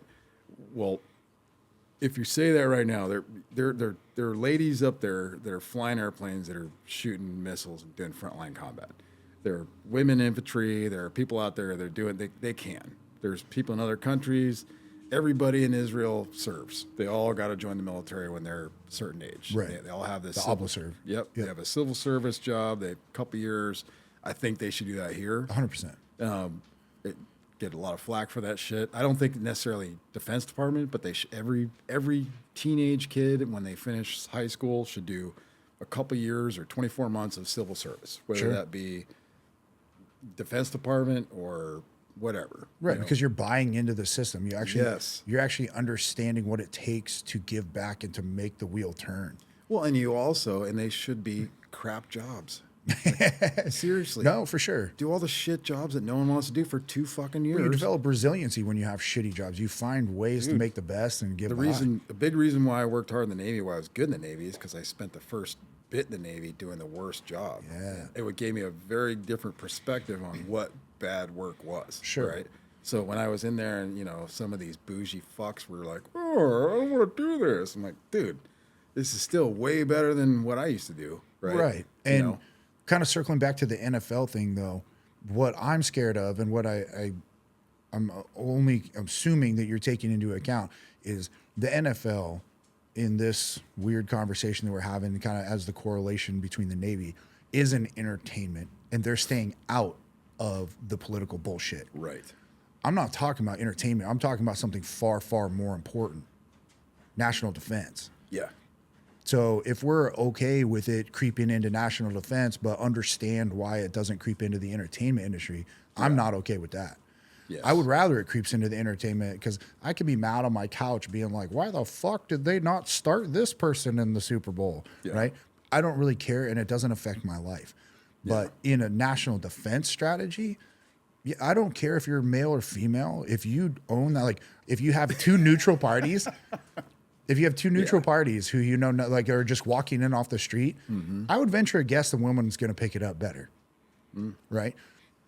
But when you're talking about being a freaking gorilla, that's not like a genetic or predisposed thing that women are going to just want to be like, hey, you see that door? Let's fucking blow it open, right? Yeah. So to me, I still see the National Defense Force as a much more strict, it should be more on merits, 100%. Yes. I don't give a fuck what the NFL does, but it's funny to me that as an entertainment industry, they've stayed out of it. And no one argues that. Yeah. You look at Hollywood, they've bought into that hook, line, and sinker. I mean, are you talking about the politics? The politics and like these DEI things, right? And it gets into the interesting arguments where they've casted people where you're like, you could absolutely cast someone who's a better actor or actress, but because they are who they are, you get this direct inclination they're casted for a reason. And it spreads. Everyone talks about it. And then if you voice it out loud, like, oh, you're a bigot. And you're like, no, I just think there were better actresses or actors to fill that role. Right. And it's weird to me that that person got it in today's climate. Right. And it's also, and it's weird, man, because that's a interesting topic. For sure. Because it's over the last few years, I've watched a lot of people kind of get, ruffled over different things like that. Like was it the mermaid where she Ariel. She turned black. Yeah. And like people were pissed about it. Sure. And then Santa Claus was not white, Santa Claus is black. Like all this stupidity, right? Yeah. But I think the important part is, when you use terms, when DEI, when you look at it for what it is, right? Like on every single one of my evaluations from the time, I'm sure every single branch, and when I joined in the 90s till I got out, equal opportunity was a block, right? On your evaluation. That was one of the metrics you were graded by, right? It didn't say like inclusion or anything, but like equal opportunity, meaning like how fairly do you treat people, right? Sure. But that was put on there for truly equal. Right. Not some are more equal than others. But what is that block used for, right? When do you get a 4.0 in equal opportunity? Oh, only if you're the equal opportunity officer of right, the or command. you do some kind of shit. But what could it also be used for? Against you? It could be used against you. Yeah. If you're a biased prick and you treat people badly and there's no other metric but to give you a shit mark on your eval because you're a prick, that's what you do. You're like, you're an obvious prick. You're skewed. You treat one person differently than another, right? And the other person, and I've seen this so many times. The funniest thing was, not funny, but I learned early on, like, the person that you work for today might work for you a couple years down the road. Yeah. Right.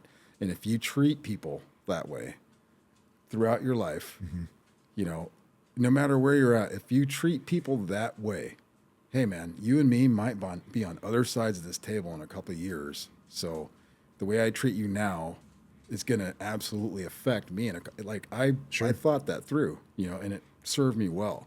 And I saw so many times people were just like, you know what, I'm going to throw my freaking shit out there and I'm going to big boy you and tell you how it is. And a couple years down the road, now the tables turn and that's the lieutenant now. And you're my chief. And it's just, yeah.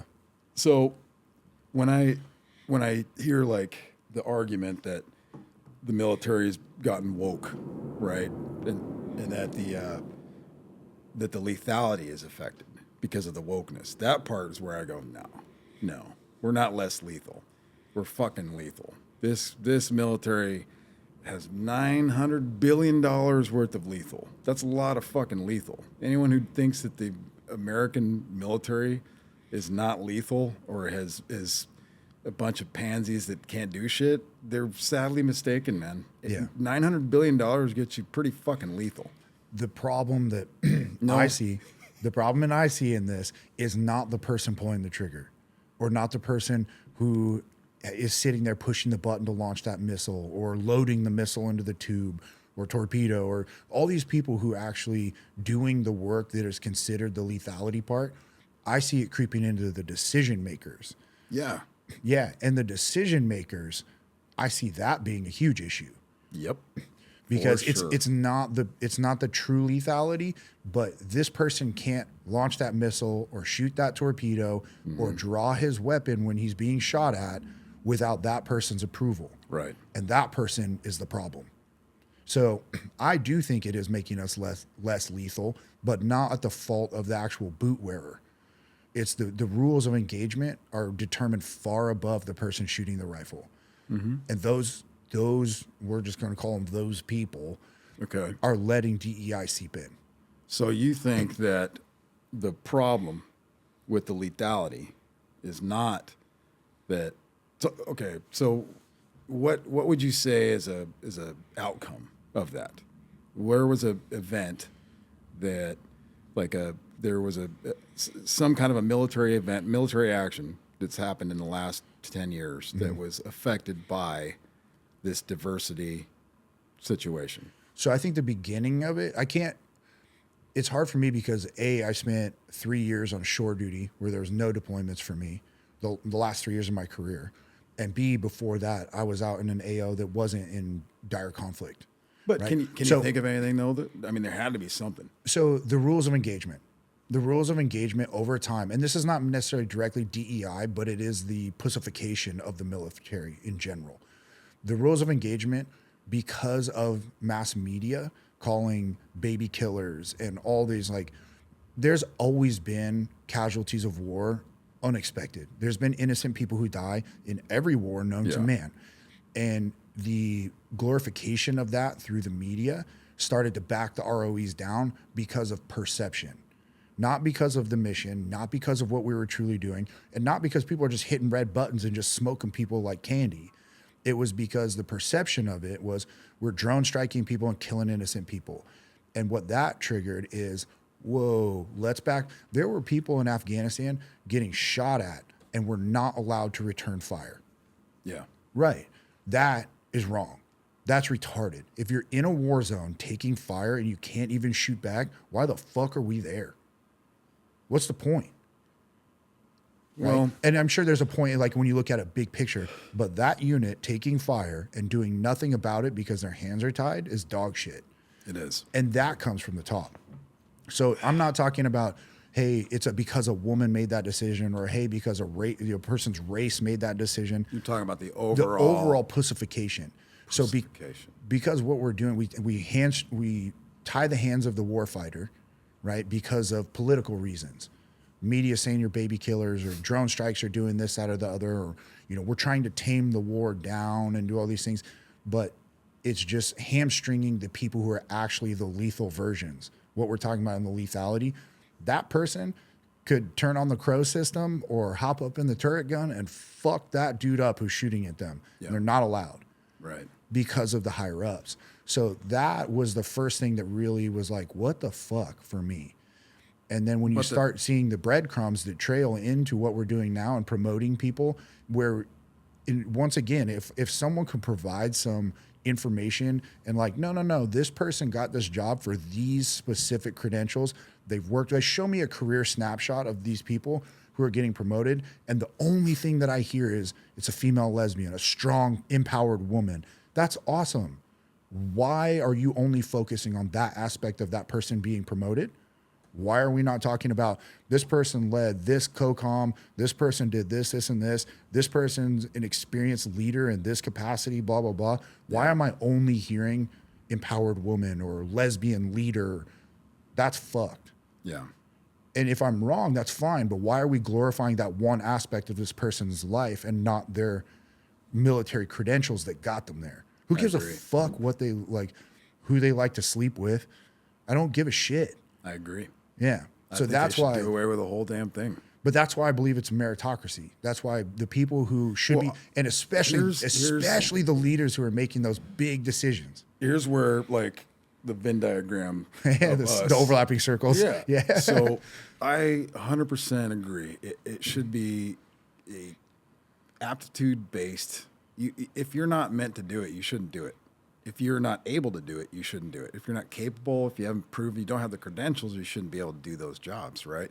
But generalizing by saying that we've weakened everything by, I don't know, trying to be more soft about it. It's by saying that you got the overlap is like we've all sat through the training that you're just like, this is pointless, right? Nobody in this room is getting anything from this training. It's all it's doing is wasting our time, right? Everyone knows, everyone in the room receiving the training knows it, the person giving the training knows it, but we all are doing it for a reason, right? Good little sheep. Well, and here's where I diverged from the standard military doctrine, right? My guys, here's a sea story, right? So we had this XO showed up, and he was fresh from the crew, right? So he was cool as a cucumber. Then he showed up, and when he was at the unit, everybody's same. What's up, Jeff? What's up, Ben? You know, Yeah. which is fine, right? But you're not at the unit. You're not that unit, and you just checked in, and now you're the XO. Yeah. And you're no longer a JO. You are a JO, but you're the first rung of the JO where now you're a dick. You got to be a dad, right? When you walk in a hallway, people should straighten up. When you know, they should hide their contraband. Not that you're going to be in there trying to yank chains, but people should notice. That's the XO. Hey, yo, right? Yeah. It shouldn't be like, yo, what's up, dog? Yeah. Right? Yeah. And he was a young guy. He was younger than me. And he was having a hard time. And we just were firing all these people. All this stuff was happening. And I was like, look, man, hey, you and me, I'm going to explain something, right? The reason why, like, I can get the respect that I do is because I've talked to my guys in certain situations, right? There's theatrics involved, right? When it's you and me, it's you and me. But when it's you and me and the skipper, or you and me and the admiral, or you and me and the chief of police, or you and me and you name it, right? If it's freaking Ben and Jeff, if that is going to affect the outcome of the entire situation, both of us need to be aware of that. And Right. It's, that's the kind of thing. So those stupid little things, right? And my colleague, his idea was like, well, I'm going to bring everybody in. I'm going to chew their asses because, this shit is. And I go, well, listen, man, you're going to send a mixed signal. You're not going to do any good. Yeah. So my thing was to sit everybody down, like explain it that way. Like, look, man, like certain scenarios, you got to play the game, right? You have to understand the situation you're in and be able to turn it on and off. Right. But you have to understand that navigating within the rules, but yet kind of going around, there's a street smart aspect to doing the job that you can't freaking, if you become too familiar with everything and you go hog wild all the time, it gets too far, Yeah. right? But if you go too far, like, hey, I know that I did it back in the day, but you guys can't do it now, you're going to lose everybody. Yeah. Right? We had a couple leaders like that we were like, dude, we know your rap sheet. Don't stand there on your fucking There's box. a bunch. There's Yeah. a bunch. But my method was to hit somewhere in the middle. Like, hey, guys, look, I know what you want to do, and I know you're going to, Yeah. right? The thing is, you're going to need to do it smartly. Yep. Right? Like, when you do certain things, just throw a good morning, sir. Or, hey, XO. Like, just be cool about it. And you, XO, when you're talking to these guys, make sure they know that you're not their friend. Yeah. Yeah, like you got their back. Yeah. But you're not their bro. Dude, I learned that You know? early in my leadership when I was finally put in like an actual designated position of leadership. Yeah. I tried to be their friends and it was horrible. Yeah. It didn't work at all. And I had to back out of it, which was even worse. Because once you set the precedence for it, it's very hard to backpedal out of that and then reset the new precedents. Yeah. That was a tough one. Well, and in certain situations, it's just, you don't wake up one day just all of a sudden you're just a badass leader. Right. It takes a lot of fucking up. For sure. And I definitely was not the best leader, not the worst. I did a lot of good things, a lot of bad, but over time, I think what it was is just be realistic about it. Like don't be a hypocrite. Yeah. Because you're going to lose credibility right out the gate. Yeah. And for me, it served me well. Like I had a lot of good experiences with people overseas doing crazy shit. Still got all my digits. Yeah. Well, hopefully everything's kind of starting to smooth itself out because I would love to see. Hell no. Well, you never know, man. We're removed from the game now. And without your finger directly on the pulse, you can't really feel what's going on. You can just kind of, you're fed bullshit through the media, and then you get secondhand disgruntled opinions from people who are still serving. Yeah. You're not actually thumb on the pulse or finger on the pulse, like Yeah. actually getting the heartbeat of what's going on. And I'm hoping that, we see the political climate shifting, and that does affect the aura, if you will, within the military, the culture.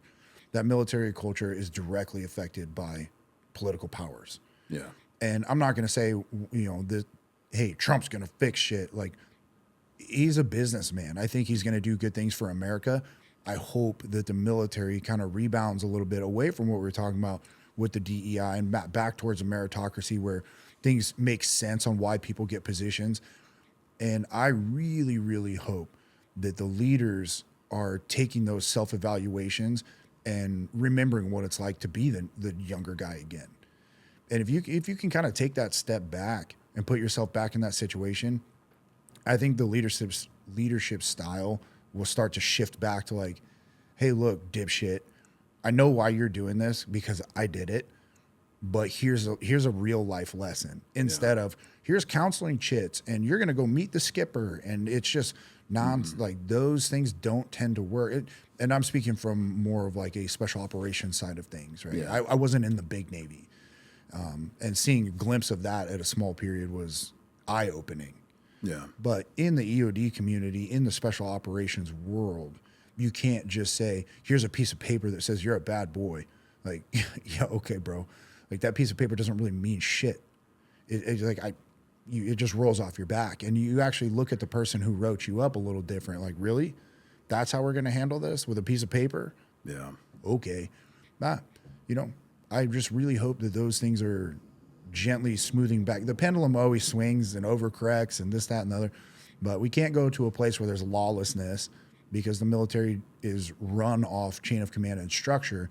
But you're talking about we need to go back to the meritocracy. Sure. Right. If you look back on arguably the greatest generation of military that we all agree on, right? My grandfather's generation. Yeah. They fucking starched the shit out of their uniforms. They shaved in the field. Yeah. They bloused their boots. Yeah. They That's a great point. They maintained professionalism, chain of command, discipline. It was very different. Yeah. We've gotten to a place now. So do you think if we implemented that now, like regardless of my opinion? No. I think that when we get back to the war, like when we go back into the next great war, which we will, for sure, our soldiers are going to have to relearn those things again. Yeah. And that's where we'll be. Like the professionalism will automatically work itself out. All these stupid little like bubblegum problems that we're talking about now with the DEI stuff. Yeah. That's nonsense when it comes to war. Right. Right. No one cares. No one cares no one cares. Believe me. They don't care can you do it? We need somebody to do it because people are dying. Right. We talked about last time. The last Great War, 85 million people died. Right. 90% of them were young men, my son's age. Yep. So, I have to smoke weed and get myself chilled out when people tell me it's time for another great war because I got fucking sons that age, and anyone who does think it's time for another great war, I implore you, crack a fucking book,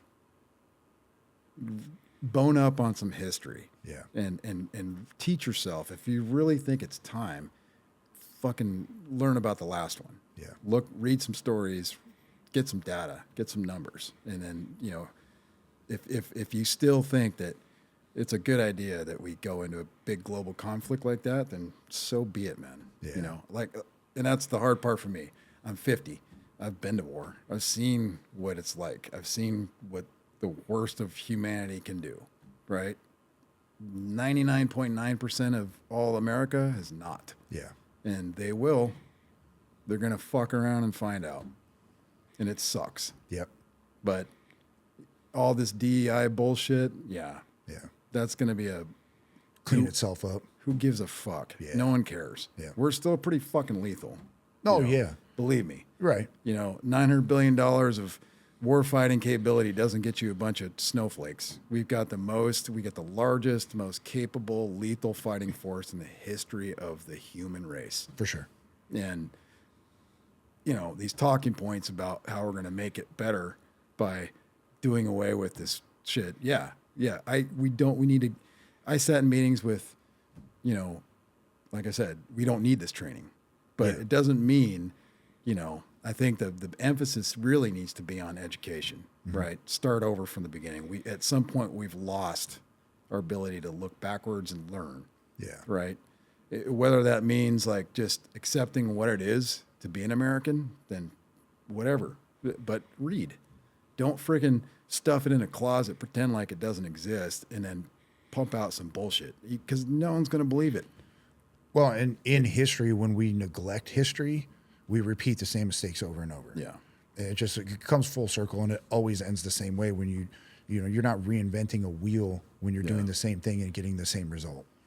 So I know I'm with you, man. And that's where knowledge-based resilience comes back, dude. Well, and my resilience and the knowledge I'm trying to get is I'm trying to achieve peace, trying to achieve the enlightenment of what do I need to do to sleep? Yeah. What I need to do to wake up in the morning and feel okay and smile and not worry about the freaking mushroom cloud that's coming. Yeah. You know, if it does, it does. If it doesn't, it doesn't. But, you know, the best thing is, like you said, man, regardless of what we think about what we see on the news, we're friends, we're brothers, we're Americans. Yeah. You know, regardless of what we look like or what our families look like or came from, we're Americans first and foremost. 100%. You know, and that's another great point. And I don't mean to just keep hitting this fucking horse, but there was the introduction of like multiple flags, and that like the LGBTQ, all that shit. They started coming out with flags, and the flags, people started putting those up, but taking down the American flag. Oh, and this is the shit that absolutely will drive me off the walls. Like you'll see me go into an actual like. I'll start sweating while I'm talking about it because it makes me so fucking mad. That one flag represents everybody in this country. yeah. Everybody. And so when you're talking about, you know, we are brothers and we are unified and all this crap that goes on, the political divisiveness, like we should be able to look at that flag and find strength within each other and be like, dude, hey, I don't agree with you, but guess what? That's for us, you and me. Right? That thing behind me right now, that's for everybody. Yep. And man, that if there was anything else that I could try to push into someone's head, if that was the one point, I think that would solve so many things. If we could just get back around the fact that America is America and you're American. We're good. We're good. I think that one of the things that would help that, and one of the things I want to take up as a mission is I want like to get rid of the damn census, man. Like, oh yeah, get rid of it. Yeah. There should be, are you American? Yes or no? Why not? Sure. What good does it do? That's what bothers me from the time I was little. Because what the fuck am I supposed to put on there? You know, like yes or no. Are you American? Yes. Are you not? No. Yeah. Then that takes a lot of the problems out of it. Yeah. I think you could. I mean, the whole male female thing. I don't even want to get into that because it's too much. But, Yeah. But American and not American, family history, blah blah blah, skin color, hair color, eye color, whatever. Fuck off. You're diluting the whole point, and the whole point is we are all one country. And it's a badass country. Fuck yeah, dude. Yeah, I mean, if you look at like I always the hard part I've had the last little bit is I've had a little identity crisis because I've always felt better than everybody. Like I felt like a hybrid. Eventually, the country will look like me. Like everyone, a couple hundred years from now, everybody will be beautiful. But Jack Tan little monster. Well, I'm just saying, But the hard part is like, when you get people purposely trying to split everybody up. Yeah. And it's so stupid. Yeah. The cool thing about the military for me is I've got to spend time in every part of this country, and they're all the same. Everybody's cool. There's people that are, I've have friends up here that are like, I would never spend time in the South. The people down there are just not like us. Bullshit. They're the fucking same. Yeah. They're awesome. They just talk different. That's all. Yeah, and they're cool as shit, just like Dude, we're cool. I love the South. They're in anywhere you go in this country, most people are very, very, very much American. Yeah. Right? Like a lot of the same kind of things. You might talk a little different, but everyone mostly is similar, right? You're not that much removed from your person in Nebraska than person in California. For sure. Not that much. But you turn on your TVs, they'll be like, no, those people in Nebraska, they don't know shit. They're dumb as fuck and they hate you. Yeah. And the same thing in California. Oh, in Nebraska, those Californians, they hate you. I see people here, like I meet people and they apologize. I'm one of those California, I moved up here. Oh, hey, I'm sorry. Like, who gives a shit? You know? I don't know. Well, we've been talking for about 2 hours, man, and there's not a better way to end it, though. Yeah. When we're talking about uniting a country, two people who have served their country, you did for 26 years, 20 of which, I mean, that's a full person's career in special operations, 11 deployments, a lot of them combat. And you've been there, done that, and we can both sit here and disagree on a lot of politics, but we come back together on one foundational purpose, and that is because we are fucking patriots. We love this country. Absolutely. And anybody out there who wants to listen, anyone who's happens to tune in and is like, listen to these assholes, just understand one thing, and that is everybody who serves this country does it because they love America, and not because they love part of America or secular factions or this race or that gender or whatever these fucking divisive things that are coming out. We can all rally around that flag. We're all American. We love everybody, and we're all here for the same cause, and that's to keep America great, right? Keep the dream alive, and I think we have the power to do it. We just need to stop this crap. Get back into the same boat. You know? I'm looking forward to getting back to the days when we're all together. You know? Unfortunately, the last time I remember that happened was the last time we got the shit kicked out of us. Yeah. So, well, hopefully people can read a book. Yes. And fucking learn from our mistakes. Yeah. And rally, because we're gonna need it for sure. For sure. There's dudes that are more than willing, but there's also dudes that have done it and they don't want to send their kids to do the same thing they just did. So hope for peace, prepare for war. That's right. Well, Ben, I love you, brother. You too, brother. It was a pleasure, dude. Thanks, man. All right, brother.